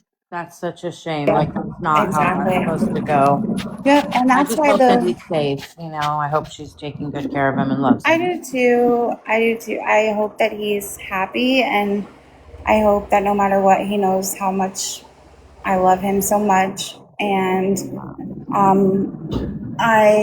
that's why, like, the one kid I have that does have a chance for his parents to like get it together, like, I really hope and pray that they do, you know, because every kid should be with their at least a family member, you know, like. I don't know if we talked about this or not, but I had another friend who did this many years ago, and she wrote, I think she was trying to get her kids back. No, anyway, she created an email, and it was for him, and she would email like every day, every other day, like he was reading them. So when she did get back with him, she could show, like, I may not have been there, but I was talking to her. Yeah. I have a little journal, and I don't write in it every day, but I would say like once a week I write him a letter, and I just, just in the letter, I just tell him how much I love him, and how like different stories of like me and his dad growing up, and how like we used to get in trouble, and all the silly things that we would do, and why we were so close, and then I say, if it's not before he's 18, great. But the day he turns 18, I will be knocking at that door, and I would say, here you go. Here's everything. I'm your aunt. I love you. I fought hard. It breaks my heart thinking about it. So, because it's just, Florida failed. They did fail. They definitely failed you and him. Yeah, Really Florida failed. And that's why I advocate so hard for the kids that I have, like, because that's not going to happen in my home. It's not going to happen in my home. Like, I would never alienate a family member or a parent who is actually trying and wanting to, like, get their family back together. Now, the other, 2 of them, that's not a possibility. But for the other one, like, I absolutely advocate for, as long as they're doing well, and as long as, the kids are safe, like, they absolutely should be able to reunify, because I know that feeling of just being exiled. I agree. And you'll do it. I'm sorry, Crystal. Crystal I guess she went through the same thing. And Rogie, I just want to say, like, I'm that's so awesome that you've done that as well. Like, awesome. I did not know that about Rogie, and that kind of gives me a different outlook on Rogie, man. I wanted you to be my sugar daddy, but now I like you, Rogie. I think I like Rogie. I've always liked Rogie. I think he's so funny. I like Rogie, but funny. I don't give a shit what he does on his I private don't time. care It's none of my either. business. It's So, none of my damn business. I stay out of it, but I just like to give him a hard time every time I see him in chat. oh yeah, because he's fun to give a hard time to. But he's a good sport. He's a good always sport been about a good it. sport, Yeah. He doesn't get So- mad or, you know. But I think that's amazing that you've done the same thing. I mean, it's just awesome. We need more people like you. Even more reason why he should be my sugar daddy. He's a good guy too. Look at that. That's funny. My husband heard me saying it the other day on Skip's panel. I was like, "Where's Rogie? I need to find my sugar daddy." He's like, "Babe, you got a sugar daddy? Do you really got a sugar daddy?" We'll never know. I was like, "No, babe, I don't have a sugar daddy." He said, "It's okay. You can have a You sugar got daddy." his hopes up. Oh man, Right? so All funny. mine. Pick me, pick me. So funny. What are you gonna do? I had a sugar daddy once. He was a really nice man. Did you? Yeah, I was young and I was a waitress and I met him. He was an older, very wealthy gentleman and he was there were no smecks, none of that. He was just I don't know. It was such a great setup. And I wasn't the only one. There was like 3 of us. And he took such good care of us. Like he was gonna buy me a brand new car. He was like, we went on his private plane. We did all kinds of shit. But then I actually fell in love with a young hot guy, which was probably the worst mistake of my life. And had the killer setup. But when you're young, you want like your Smex life and all that. And that wasn't happening with him. So it was just like, I don't know. You just get caught up. But it was fun while it lasted. Prison princess to the young. It was fun while it lasted. It was a good story. I mean, there's more to it, but I won't get into all the details on a live. But it was fun. Like it was good times. Lots of champagne. Splenda daddy. Yeah. That's all right. I'll take a boat sugar daddy. I don't care. Boat and No daddy. plane. Boat daddy. The plane was fun though. I mean, Yeah, that would be fun. definitely an experience, just to be able to experience that. But there's so much when you get into those kind of relationships, expectations change, Yeah. strange, weird things happen. It's just, it doesn't stay like kosher for very long, So Well, it won't be like that with me and Rogie because he lives in Louisiana, which is a little bit further from me. So like Yeah. it would just be like a once a month thing, Like Oh, he could just like boat his way over my way and just like pick me up for like 2 days. Rogie, you can row your boat over to Cherry. Yeah, just row your boat right on over, and I love that. that's so funny. Rogie, row your boat Rogie wrote right right over to Jerry. Oh man, that's so funny. That's too funny. I love it. Are you on your boat, Rogie? Are you working? Making all that money? You guys make a lot of money. They make good money, yeah, Oh, they do. yeah. That would be the only reason why you'd keep me on a boat that long, unless it was a yacht. Oh, are you in Houston? Oh, say hello to Houston for me. What are you doing down there in the ship channel? Bringing or delivering? Is there a ship channel in Houston? I didn't even know that. Huge ship channel. I didn't even know that because it's so not that far from the water, I but know there's one in Savannah because I've seen them. Does he do the cargo? Is that what he does? What do you transport, Rogie? A lot of those guys bring stuff from like Chicago and all that, like fuel or oil. Naphtha. is it down? Is it like through the rivers and then into the ocean? Or You is that guys the come Gulf? in through the Gulf, right, Rogie, to enter the ship channel? Like out of the Mississippi River into the Gulf? Is that how you come in? Because my aunt lives right outside of Houston, but a We have a little big- ways away from the water. But And Houston, and it's one of the biggest ports. It's really, really big. Man, I'd have to drive a little because he doesn't come near my state. So, but that's okay, Rogie. I'll drive. I'll drive down to Mississippi. No problem. Yeah, where'd you bring it down from? The Midwest? Yeah, Katrina's husband does the same thing. So, How do they do that though? no, we ride what they call the ICW, the rivers, in the rivers, no Gulf. Okay. I wasn't sure how you came into Houston. if it was through a river or whatever. So do you pass Savannah? Because I've been over in Savannah before and seen like the big ships passing through. Oh, really? Yeah. Yeah. How long are you in Houston for? Just a couple days? Do you go down to the valley, like through the intercoastal and stuff down south in Texas? That's another big, really big, from the south of the state that they bring in through the valley down in by the Mexican border. My first husband had a house on the intercoastal, and it looks like a river when you're on the back porch, and all of a sudden these massive ships that were literally a foot from the edge on each side would just come in, and you'd look up and they seem like they were skyscrapers. Have you ever been down there, Rogie? It's insane how they are able to maneuver through there. He was like, "Oh, the boats are coming through," and I was like, "Oh, a boat's coming through." No, it was like a whole big ass barge, with 10 stories tall. It was crazy. Yes, Texas City to Houston has been our run lately. Almost getting paid to do that. Nice. Texas City is right by Galveston on the Gulf, so that's where a lot of the oil industry and So stuff. how long do you have to be away from like all your kids and all that? Like, is it like weeks at a time or? Most of the time. Like Katrina's husband did like a month on, 2 weeks home, a month on, stuff like that. Wow. 8 days. Yeah. That would be amazing.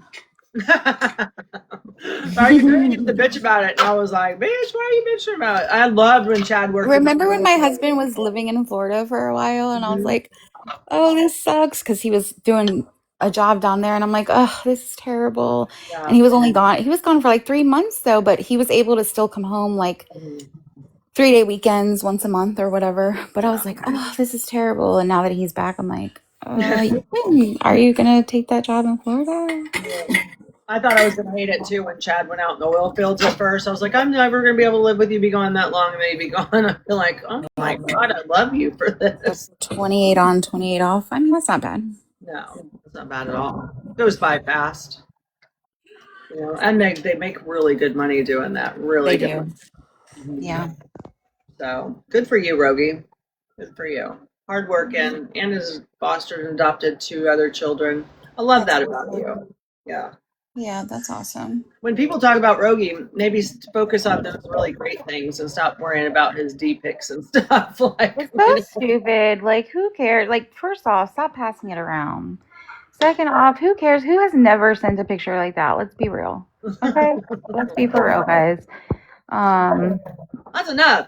Yeah, like, yeah, so silly. But then, you know what I mean? Like people, they won't bring up the great things about somebody. You know what I mean? But they'll just sit around and talk shit all day long. It's crazy. yeah. Like he's doing so many great things, and then I haven't while married. No pug love. Yeah, unless it's to your husband. Yeah, exactly. When my husband was gone, I mean, that's. But you know what? There's some marriages out there that are open, and that's okay too. Like, I'm not one to judge. I don't care. It's not my. Who are we to judge? It's none of our fucking business. Like, why does our opinion count on what he's doing? And they don't know. They don't know Rogie's situation. They don't know anybody's situation on the internet. So I think that it's not our place to even question that or mention it. And like people were like, contact his wife. I'm like, oh my God, you guys, mind your business. Jesus, mind your damn business. Seriously, mind your business. Dang it. You don't know anybody's marriage and what they are okay with or what they're not. Like, mind your business. 100%. Yeah. 100%. I just don't think anybody should be bashing anybody for the shit they do when they know that they've done that themselves or engaged in things themselves. And everybody has stuff they've done, even if they've regretted it or didn't. But consenting adults are consenting adults. Oh my God! Someone tried to get his wife on pants. Jesus. Tried to do what? To get his wife to go on TikTok Hannah. Oh my God! Why would you do that? I thought I don't know. I didn't hear that. I thought she just reached out and was like, "Hey, what's going on?" I didn't know that she was. But even at that, like, why would you do that? Your business. business, people. Yeah. Even Why would if she want to someone, come up and talk to any of us about that? Like she doesn't have any friends. Like, she's got to run to TikTok and oh talk to my them. God. Ken has why? allegedly left Gypsy like for the 900th time per Nina. I don't So believe it. yeah, no, True. I don't watch I don't Nina. believe it. They're still together. Yeah, That is not true. She people just need to says get that over every it. time Gypsy has a migraine and doesn't go on panel or just deactivates her account, it immediately is Ken left her. Yeah. Exactly. It's No, just, she had And a if bunch Ken of did threats leave her, against then her. fucking finally he made the right choice. But I Right. seriously doubt it. and you know what? If Ken loves her and stays with her forever, then Oh well. that is his That's choice. it. Oh And well. who What are we gonna do cares? about it? It's Not a not Why damn would we thing. want a It's not our couple to business. split up who has a daughter? Why would Right. anybody want that? For the Exactly. baby? Why would someone want a family torn apart? Like, regardless of what Gypsy did, yes, she's wrong. And no, I don't support her. But why would you wish that on anybody? Yeah. I mean, the only person that's going to suffer through that is their daughter. So Exactly. She's if gonna they're have it making- hard enough. She doesn't need extra shit. Right. No. And she will have a hard time. And you know what? Like, I can sympathize with that. And that's why I feel like leave them alone. Leave them alone. No matter if we like her or not, she's kept her. I mean, she shows her a little bit more than I think she should, because she said she wasn't going to, but that's her choice. But I think they've done a really good job at keeping Aurora, out of the spotlight in the media. So, hopefully, here's the thing with that, Shannon. So let's say they split up and then she's got her visitation and she's not mentally well and he has to send his daughter to a place where he's not at. You know what I mean? I'd almost prefer them to be under the same roof so that at least he's got an eye on her at all times, because I do think Gypsy's got some issues. Obviously, we all do. Yeah. And, I think she exploits her, and I think she would exploit her more if Ken wasn't there to be watching and say no to things, I agree. But I think- whatever. That's make all you want and say all you want about her, but I don't know. I just think Yeah, I think Ken's done a pretty decent job. I mean, he's not my favorite person in the world. I don't think he's been he doesn't look like a terrible father. Now, like, are there he things that loves his Gypsy daughter. are there things that Gypsy has done that as a friend, like if I had done those things or said those things, I feel like as a friend, Jen would have reached out to me and been like, what are you thinking? Get that shit off TikTok. Okay, Like, what? Like, you know what I mean? And so, like, do I feel like she needs people to kind of like guide her better? Yes. And being like, hey, maybe let's not do this. Yeah, I do. But do I think that she's harming her kid? No, I don't. I really don't. I really don't. And people have got to stop doing that. I mean, unless you see like Aurora and Danger, and I can't say the name. It's so hard for me to say her name. It always has been. Even when I try and say the Princess Aurora's name, I just sound ridiculous. Sorry, I don't ever mention her name. But like, unless you actually see Danger, like, just leave the family alone. Like, I don't know. yeah, we don't like her. We I don't like the think Ken's crime got a she pretty good did. eye on her. Don't you guys? Yeah.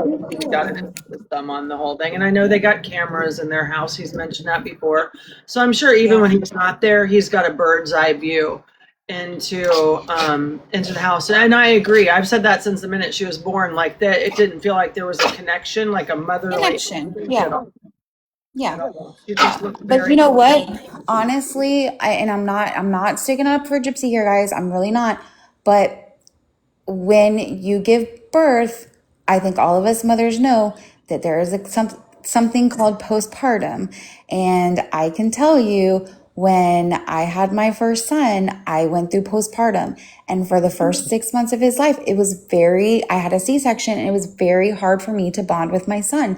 And that is just the absolute facts. It's a hard fact that I had to realize, but it took like 6 months for me to like snap out of postpartum depression and say, like, what am I doing? This is my kid. Like, oh my gosh. And then I became other like, mental health issues too, obviously. So, I think she's got a lot going on there, you know? Yeah, absolutely. But like we also have to think maybe that was that for that time being, you know.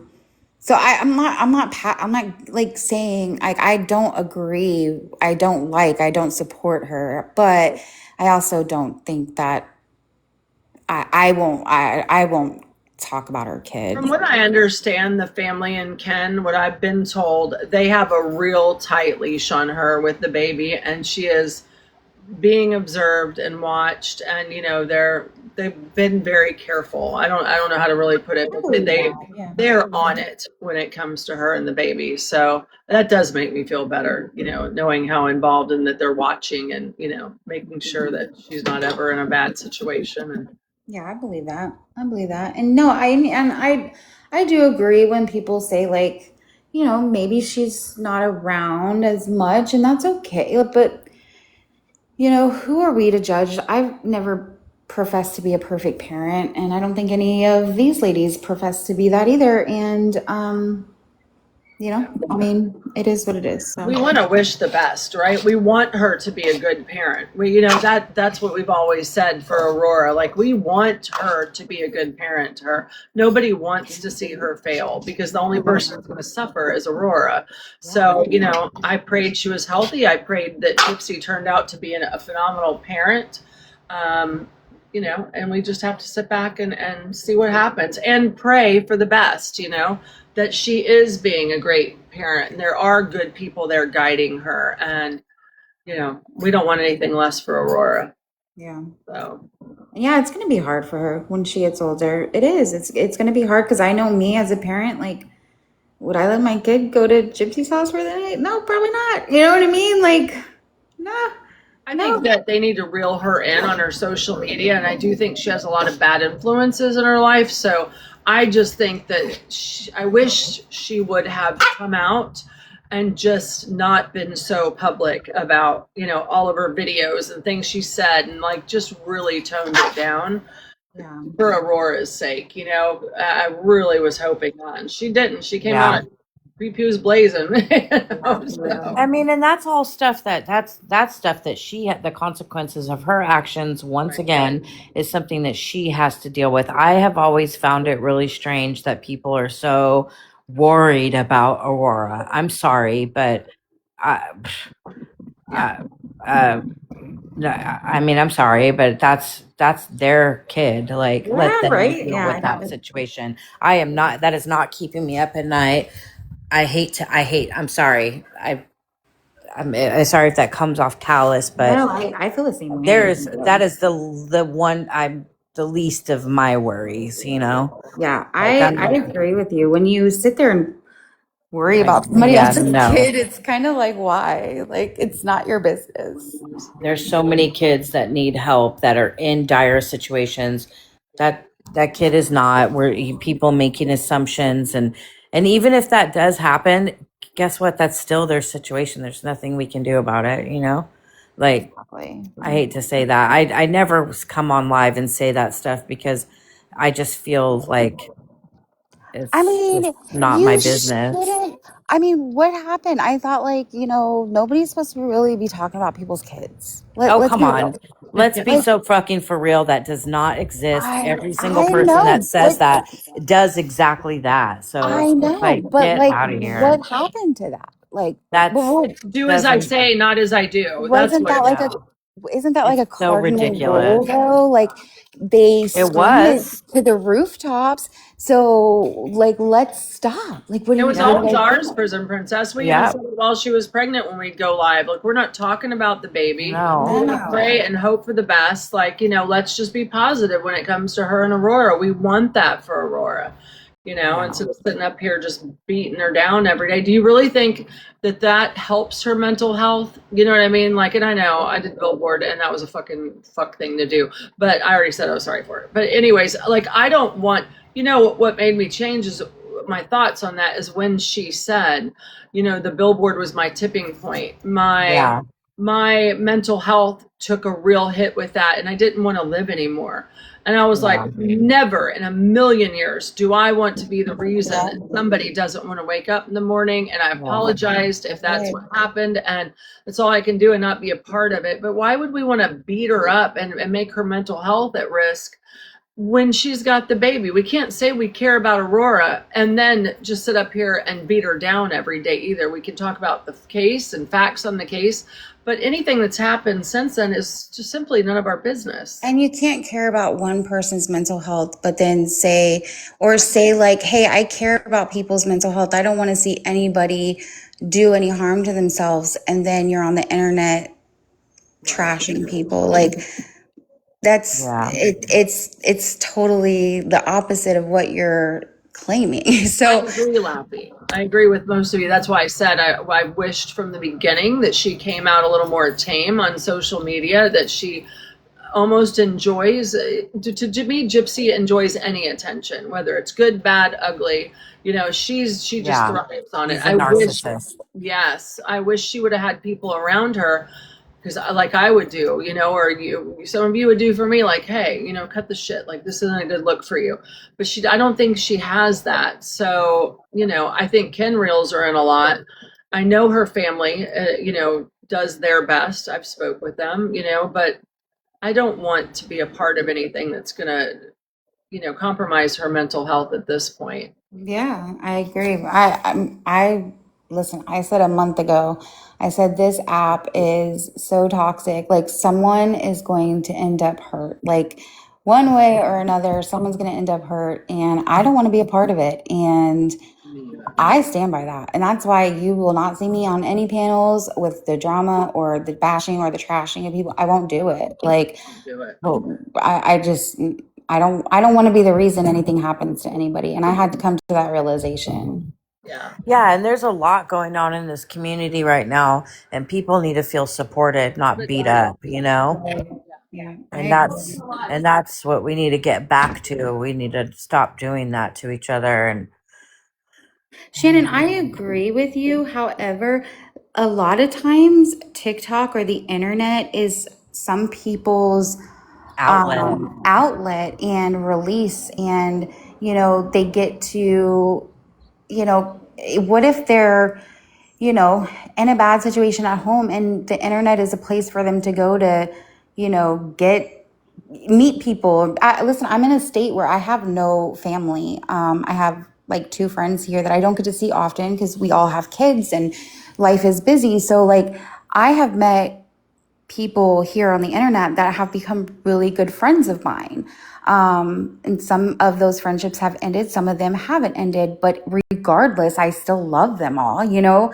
And you don't really, like, people call it, oh, it's just a parasocial, you know, relationship, but you actually get to know people, you know? So yeah, it's easy to say like, oh, if it affects your mental health, get off the internet.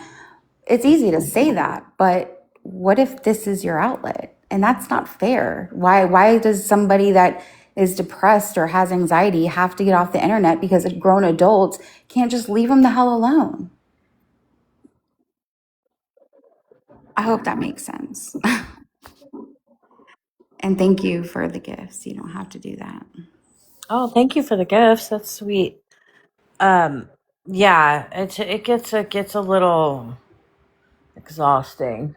I mean, I've been caught up in stuff too, and I'm just like, I get so burnt. I'm just like, I can't deal with this. Everybody just attacking everybody. And then when somebody needs something, our community comes together in such an amazing way to help people.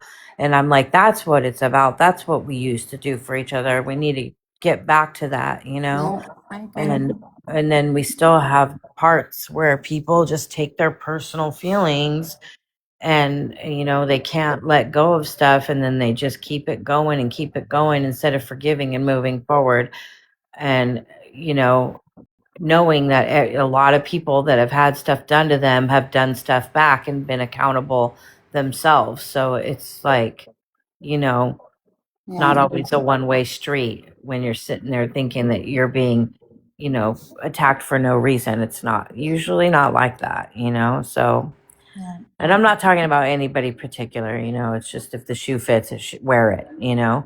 I don't, I, but there's a lot of really, there's a good community once upon a time. And we're kind of seeing that come back to fruition with the passing of Dank and things like Mimi and people that need help that they just, you know, they've helped people. So everybody deserves that when Yeah, time listen, of need, Dank and you know? I won't sit here and say like Dank and I were friends. Like Dank and I, we fought. I'm not gonna lie, like we weren't always nice to each other. And I will never sit here and profess that, oh, me and Dank were friends and we talked all the time. No, we didn't. But you know what? I still donated because that's what you do when a Because that's family what is you in need. do. That's what you do, Yeah. and you don't have to go around. And I hear all these people like fighting on panel about Dink, like, oh well, Dink called me mama. No, she called me mama. She called me, and I'm just like, guys, what? Does that matter right now? Like, we actually have to help her real mom. Yeah. So why are we sitting Exactly. here like, who cares at this point? It don't matter if you love Dink or didn't love Dink.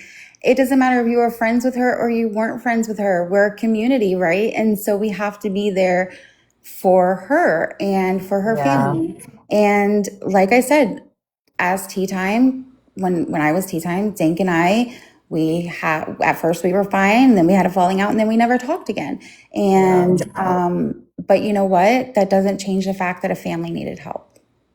So instead of sitting on panels wondering who she called mama, who she called aunt, who she called sister, it doesn't matter. And in the end, it doesn't matter. Well, and their feelings are valid because they were close to her and they had that connection and you know, but I just think arguing about it isn't the right thing to That's do. the And thing. I think that people just need to their their role that they played with whomever, even if they argued at the end or had a falling out at the end, if once upon a time there was a relationship there and those people come up and are like, man, you know, it makes them think about how they behaved and, you know, Right. learn from it. You know, what can we, isn't that like bettering yourself and hoping that somebody can learn and become a better person out of that? Isn't that what we would want? So, you know, And that's what I mean by it doesn't matter. It like okay, if she called you mom and she called this person mom, like okay, it's fine. Let's not but fight it about it. matters to them, you know, and It does matter that's to, and their that's okay, memory. But but but fighting yeah, about it. yeah, but I mean, you know, that's the part that where it gets shitty is the arguing about Yeah, who's, you know, who's was closer, who was this or who right, was that, or how could you forgive this person after what they right. did? Well, that person probably feels like shit for what they did and they're trying to make amends. Isn't that what we're supposed to do as humans is like fix our problems and how our behaviors and make amends and be better? Like I mean, Like I we mean, all shit, I've know been to prison, so everybody should hate me, you know? Fuck me exactly. because I don't get a second chance. Like, that's not what we should be doing, you know? Like, we should be, I think everybody deserves a second chance when they show change behavior. I really do. yeah. I really do because you know what? 3 months ago, I was a shitty human and I was in the drama full fledged. And you know what? I've had to apologize. I had to apologize to friends that I lost. I had to apologize to people that I was mean to. And, like you have to do that, but you also have to like self reflect and say, like, okay, I can't move forward continuing acting this way and like actually show change behavior. And in that sense, I believe that everybody should be given that chance. Yeah, I agree. I agree with you 100%. I don't think intentional forgiven. I don't think we owe it to her to forgive her. Shush! All right, I just had to clean up dog poop all over because I just tracked it through here because he shit on the floor. Sorry. I don't think I hate we that. have to. Oh, girl.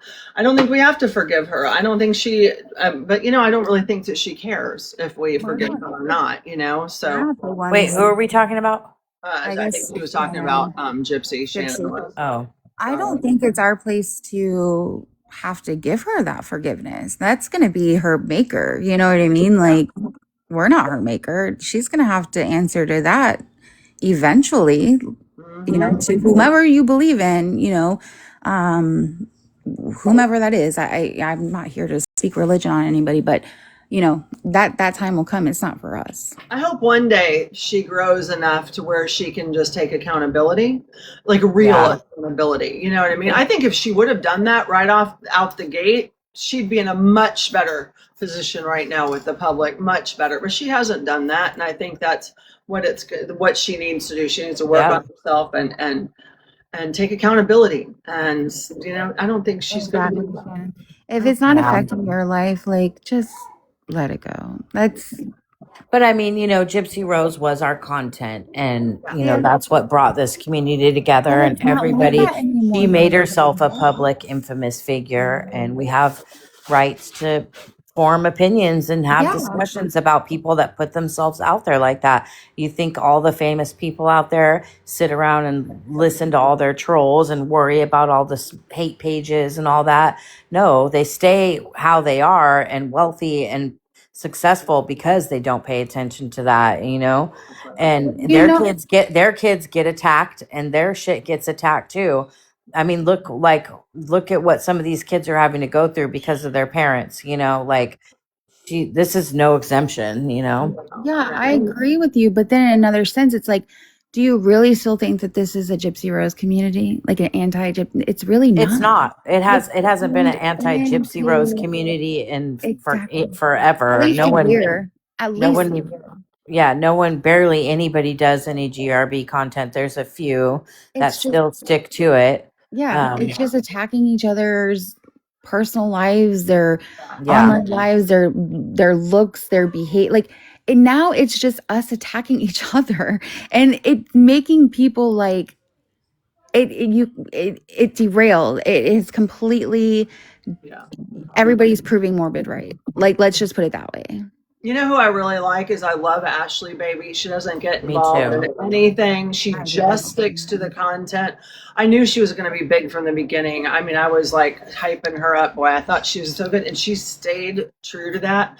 And I think more people need to do that if you're going to talk about the content. And we did. We all came here for this content because, you know, it was a very interesting case. And we covered that for a really long time.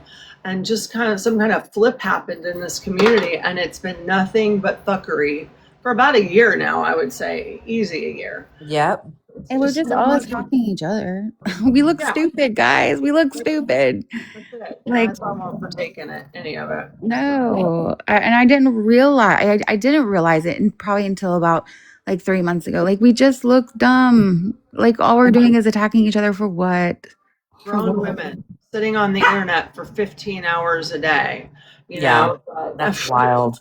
Isn't it wild? Like I'm like, how do you have the time to just sit here for half of the day or more? So I will, because I wake up and pee a lot at night because I'm old. I always have my TikTok running. I will see them up at like 4 a.m. You know, like just talking. Still, and I'm like, girl, you were on here since like 10 o'clock yesterday morning. Go the fuck to bed. You know, like, how do you function? There's something wrong when I fall asleep sometimes listening to like a live or whatever, and I'll have a message the next morning from like 4 o'clock in the morning. I think you messaged me one night. You were like, what are you doing on TikTok at 4 a.m.? I really wasn't on there. I was asleep, but like I fell asleep listening to it. A lot too. People think I'm online and I'm not. I'm dead asleep, just like in the background. That's why my husband sleeps in the other room, because he's like, all I hear is the same reel playing over and over and over. And he goes, I don't dare touch your phone while you're asleep. So oh God.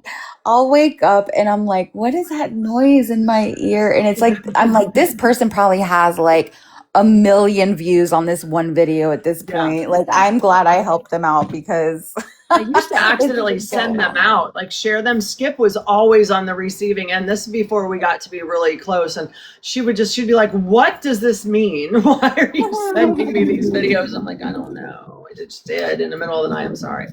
He's probably tired. Oh, my husband. Yeah, so I forbade him to ever get up and defend me, because I just don't want him acting out on the internet. If I'm not going to do it, I don't want him to do it. And literally it like got him so riled up last year that he was like, I can't sit back and watch this anymore. Like, please just leave. Like, this is insane. And if you think it doesn't affect your spouses when you're on here this much, or you're involved in all this hatefulness, and that your kids aren't listening in the background, you notice I don't ever talk in front of Liam. If he walks in here, I start talking about him, how he likes to read the Bible and stuff. I'm not letting him listen to me fight with anybody. I'm not going to have any of my kids log on to TikTok and see me up here acting like a fool either, you know? So I don't know how they live like this. And if they think it doesn't affect their families, they're wrong. It does. It does. Absolutely. When I was on here more than I should have been, I mean, my husband was like, hey, like, let's cut TikTok. And I have, because, you know, you need to put your family first. And, yeah, like it really, like the internet can really ruin. The internet is TikTok, and the internet is an addiction in itself. Yeah. And people don't realize that when you're on here for extensive amount of times, how much damage that's doing to your visual and your brain, and you're not allowing yourself to get any REM or rest. Or I don't fall asleep with my phone on. My phone goes off. I put it on airplane mode. I don't want any of that radiation going into my brain while I'm sleeping. I just shut it down because I used to fall asleep to it, and then I was like, I don't want to do this anymore. So I make sure I turn it off. And plus, sometimes it's just the same shit over and over and over, and you're like, okay, I can't. Yeah. All night long. They'll just say, Let you're me- on all day. Let me tell you guys a funny story. Like 3 nights ago, apparently I fell asleep with my headphones on. Okay. And I don't know what I fell asleep to, but apparently I had a really good time because my husband took a video of me and I was like smiling and laughing in my sleep. And like he finally woke me up, and it like shows like he woke me up and he's like, what are you doing? And apparently I was like, I'm in a musical, like we're dancing, we're seeing, like, and I was still laughing. And I don't remember any of it, but he was like, you were just having such a good time, like you were giggling, you were laughing. But I have to stop doing that because I think it's messing with my sleep, and that's why I wake up so Of course it does. groggy. You're listening to haven't you ever been on here and listening and you're dreaming along with whatever dream, you know? I've done that so many times where I've had to be like, oh, wait a minute, I'm gonna have to send you the video that my husband took. It is so hilarious. I mean, I'm dead asleep and I'm just laughing and I'm just like having like the best time. He even said I was like humming at one point. Like he's like, what? I was like, apparently I was having a really good, I don't know. I was dancing. I don't know. It was a good video and not you like stressed. I mean, can you imagine like your internal, your mind's eye as if it's stressful or fighting in the background? I accidentally Like, sent an that's invitation to somebody. I'm sorry. I didn't mean to do that. That is just, you know, it's working on your mental health while you're sleeping, you know? So you just have to be really careful with this app. Prison Princess is right. It is an addiction. I truly believe that. When you said that today, I was like, exactly what it is. They feel like they're going to miss out. They're have to be all in the middle. It's an addiction, and sometimes that addiction can be unrecognizable because it's not a normal addiction. It's like overeating, over assumption of anything. When you can't put something down and put it away and let it go, that's an addiction in itself. And TikTok and social media is notorious for that. It's designed for that, and it works. Yeah, and look at it like this. If your kids were on a video game for 14 to 16 hours a day, wouldn't that concern you? So why shouldn't you be concerned about yourself if you're doing the same thing?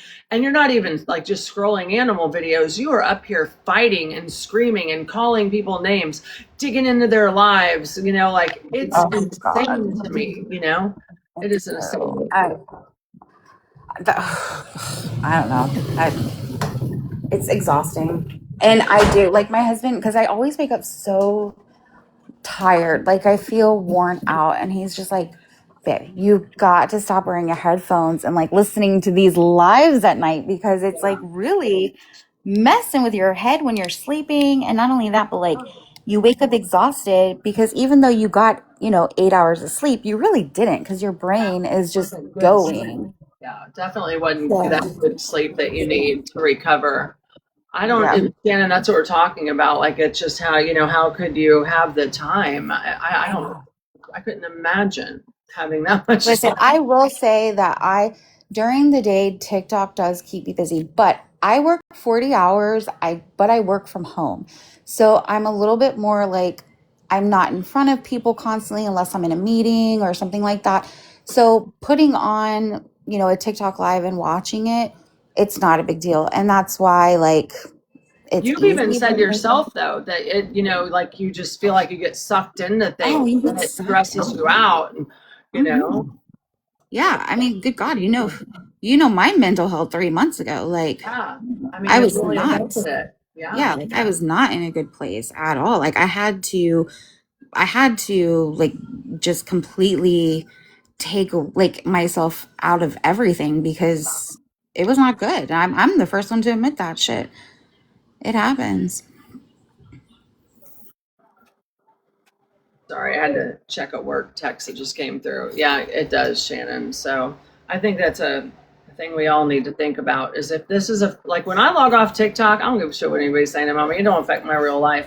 But even with me, it does sometimes. Like I'll find myself just stressing about, well, what if these people believe this, and then I have to tell myself, like, who cares, Jennifer? Like, move on, But it's hard for some people. I've seen people just get totally annihilated by other people on here, and it affects their mental health so bad. I can't tell you how many people I've talked to that they'll be texting me and this was posted and this is said and what do I do and I need to react to this. I'm like, no, you don't have to react to it. I started back on therapy like 2.5 months ago, and talking just about everything in life in general. And, that includes the internet and, life and everything. And I used to really stress over what people would say about me or show about me or, think about me. That a troll page that like popped up the other day would have sent me into a spiral. It would have 3 months ago, it would have sent me into a spiral. Whereas like now I can laugh about it because after talking to my therapist, she's like, you know, what people think of you is not your business. Like it's not your business. So why do you care? Like do they somehow like take care of you? Do they feed you? Do they like what are they It's doing for normal you? to want to defend yourself, Jen. Yeah. It really is. It's very, and here's what I had to tell myself when it all started happening to me. Even if I come up here and defend myself, there are 50% of those people don't hear it. They're going to believe whatever they want to anyways. That's why I tell everybody, just believe all that shit. It's all fucking true. If you can't Google me and figure out who the fuck I am, then nothing I say is going to change half of the people's mind anyways, because they're so tunnel visioned on things, So Yeah, and is they it get worth part it? of they get sucked into the others around them continuing Yeah. the narrative, and then they all just feed into it, and it's just like, whoa, And then when that's you not. respond, you're giving that other person the opportunity to keep going. And it's just going to go back and forth. And that's what most people bank on. It's content. They want to push your buttons so that you respond. If you just don't fucking respond, then they're just sitting out there talking to themselves with the followers that are like, we're going to believe anything they say anyway. So, it's, I have I mean, to know I part. feel like it's normal to get your feelings hurt and Of course all it of is. those things. But I just had to learn that like you don't have to prove yourself. Like if you want to believe what you hear or what you see about me, like by all means, that's okay. Like you can believe it. I'm not going to come on here and defend myself to people that I'll never meet in person. You know what I mean? Don't Like affect your life if it you log shouldn't off. matter. But if you would have asked me, again, like 3, 4 months ago, I would have been up here in a heartbeat, like defending everything about myself and showing pictures of what I look like. That's not what I look like. This is what I look like. But now I'm like, To people who won't I even don't show their care own damn anymore. faces. It's like, why Yeah, am I like, defending my looks to you and you've got a yeah, freaking cartoon character up there? Like, right. And I'm like, I don't feel the need to do that because I'm, and I hate to say that because I'm not better. Like, I don't want this to sound like I feel like I'm better than anybody because I'm not, but I'm a better person. So like, I have to react like a better person. And so you can make the troll pages, you can say whatever you want about me. I'm not going to respond because I'm not going to give you that satisfaction. Exactly. That's what you just got to do. And it's hard. It's really hard. It was hard for me too. It was very hard. But, you know, It's you gotta do it. They'll eventually go away and they'll find the next person to talk about. But you know, nobody should go real life and nobody should do that. But that's what they all do. That's what they all do. So it's like, yeah. And people, let's be honest. This community likes the fighting. Hey, Sparkle, they like the drama. I could sit here and talk like this right now with 27 viewers in here. But mark my words, if I started going off about another creator, thank you, Robin, I'd have hundreds of people in here. Oh yeah. Hundreds. I always said if me and you got on panel and fought, we would have so many people in this live. Yeah. Because that is what brings the viewers. But that's not like, I don't know. I'm not doing it. I'm not doing it. I'd rather have, like I always said, 5 people in here to chat with that have their senses and 500 that are just here to watch me fuss with somebody. It's never, ever going to happen on my panel. Hey, Karen.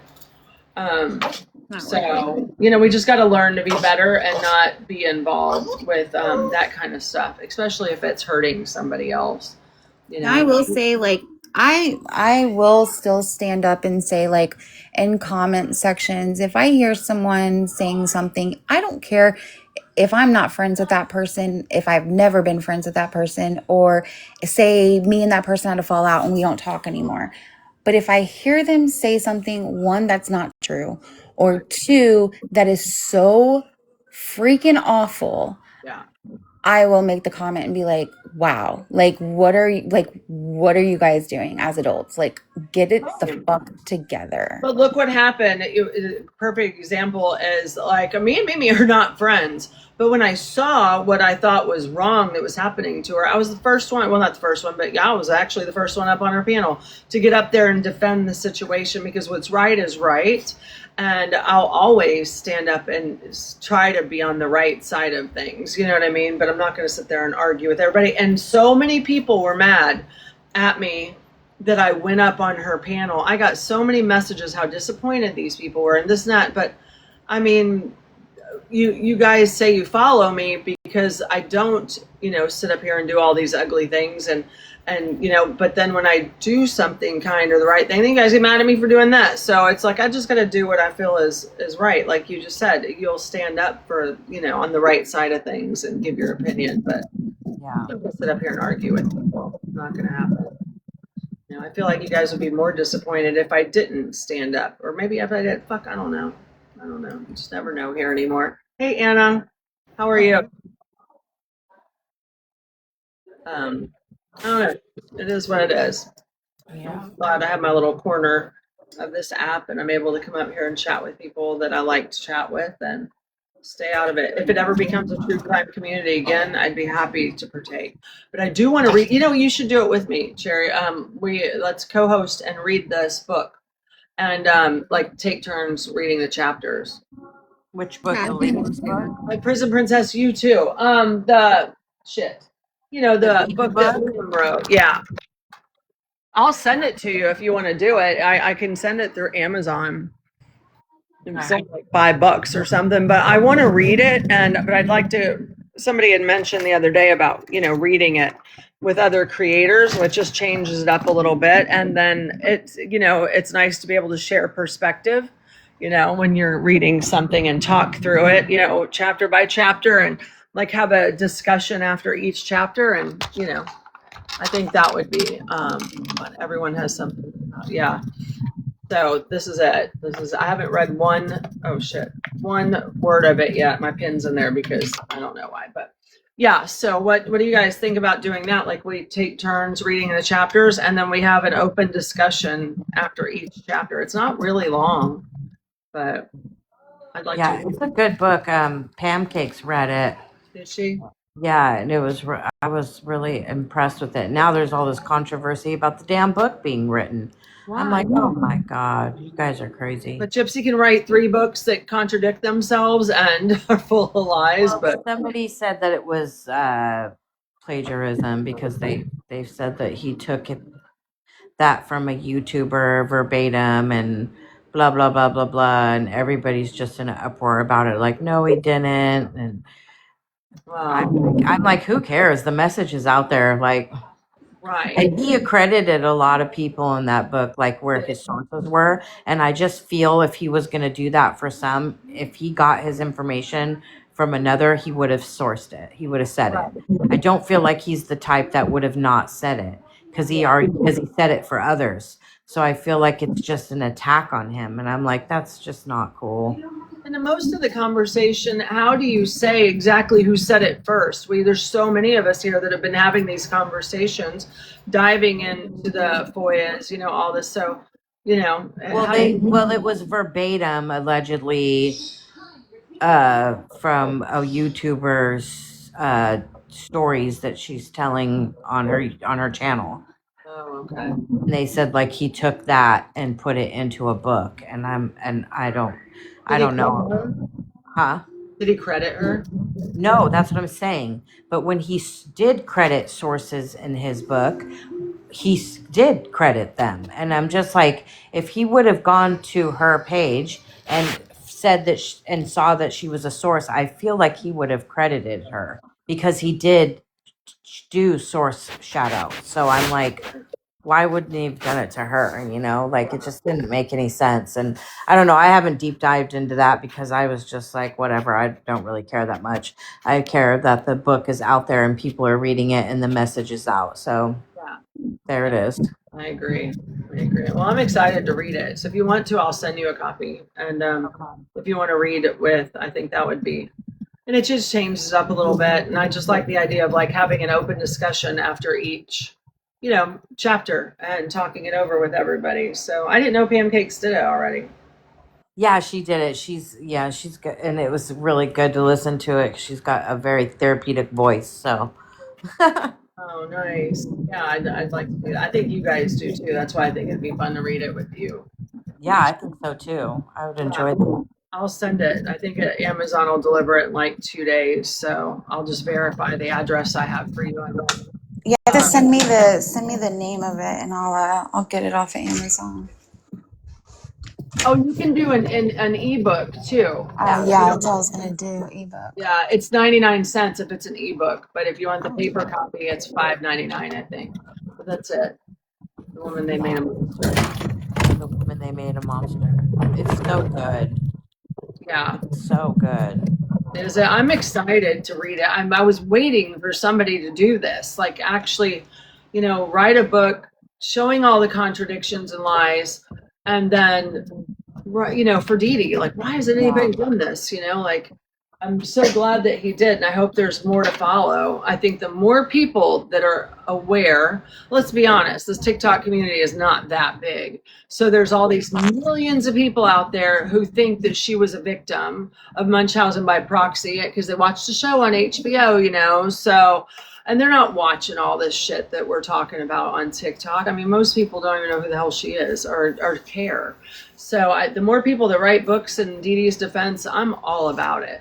All about it. Me too. And hopefully for Nicholas too. I feel like he's just like sitting back there, all forgot about, and I'm surprised nobody's worked with him. I know that would be really good.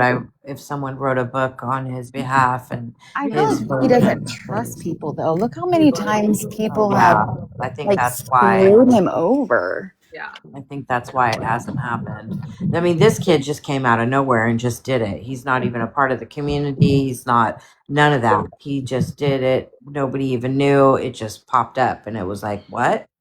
And and then all of a sudden he was being attacked by people saying, "Oh, well, you stole the content."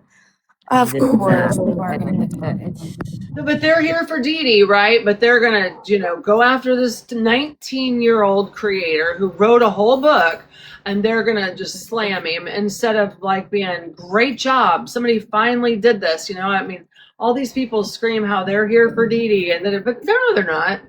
And I don't think it's plagiarism if you took it, if it's from some YouTuber that's making content that you like took some verbiage from or whatever. I don't know how that works. Actually, I don't have any idea, but I just feel like because he did credit some sources, I feel like if she was one of his sources, at the end of the day, he would have put the credit out there because in his book, there's literally credits to sources. So it's just like it doesn't add up, you know? Why wouldn't he credit her? It sounds like he tried to do the right thing. Yeah. You know, so I've been following him for a while because I've heard him on here talking about the case. So, and it's so nice when the men jump in because there's not a lot of them. So I always make sure to follow him. So I didn't even know who he was until the book came out. I had no clue. Really? Nope. Yeah, he just popped up on my FYP one time, and I was like, follow. And so I'm really excited that he did write the book, and I hope more people do. Like, I'm here to support it. If people cared about Dee Dee, then they would just be happy. Exactly, Shanna. That's what I'm saying. But that's not how this community works. That's just not. Unfortunate. And it used to be. There was a time that we could all get up here and agree to disagree, or we could go on panels together and talk out the case. And, you know, I've always been open to listening to like Bree and all them. Like, hey, if you've got something that I don't know about, like, I want to hear about it. Tell me, you know, I don't want to miss anything, get something wrong. We used to be able to do that on here. Not anymore. Not anymore. That's when I used to love listening to it, but not so much anymore. Exactly. That's why a lot of us don't like to do it anymore. It doesn't matter what you do. I could sit here and talk about this content all day long, but somebody's going to make a video or do this or do that, you know, and it's like nobody's just in it for the real reason we came here. It kind of sucks because we used to have a really good time doing this. It was really enjoyable. I thought it was anyways. So I got to get off here in a minute too because I got to do laundry and I got to go see my kid. I forgot his Takis today, so I ran all the way back up there because I love him so much and got his Takis. And then he just disappeared into his bedroom. So I'm going to go and pester him and lay on his bed and make him snuggle with me. So I suggest everybody else do the same. Prison Princess, I'm going to text you and verify what I have. Do you want the hard copy? Sure. What's Okay. the kid's name? Liam what? Bassinet, B-O-S. Okay, I'll talk with you later. I'm gonna hop down. Okay. Okay, I'll talk to you later, Liam. Bassinet. So if anybody wants to order it, I'm going to order Prison Princesses now. It's going to take a couple days to get to her, and it's on Prime. It's $5.99 if you guys want to order your copy. And then that way we can all read together and come up and discuss it and just have a good old time. Order it, and then we'll do it by like maybe Wednesday evening if she has hers on time. So sounds like a plan. All right, girl. Thank you for coming up. It's so nice to have you up, and I'll text you in a few minutes. And to everybody else, have a good evening. I love you guys, and I appreciate each and every one of you. We'll see you tomorrow or the next day. Bye.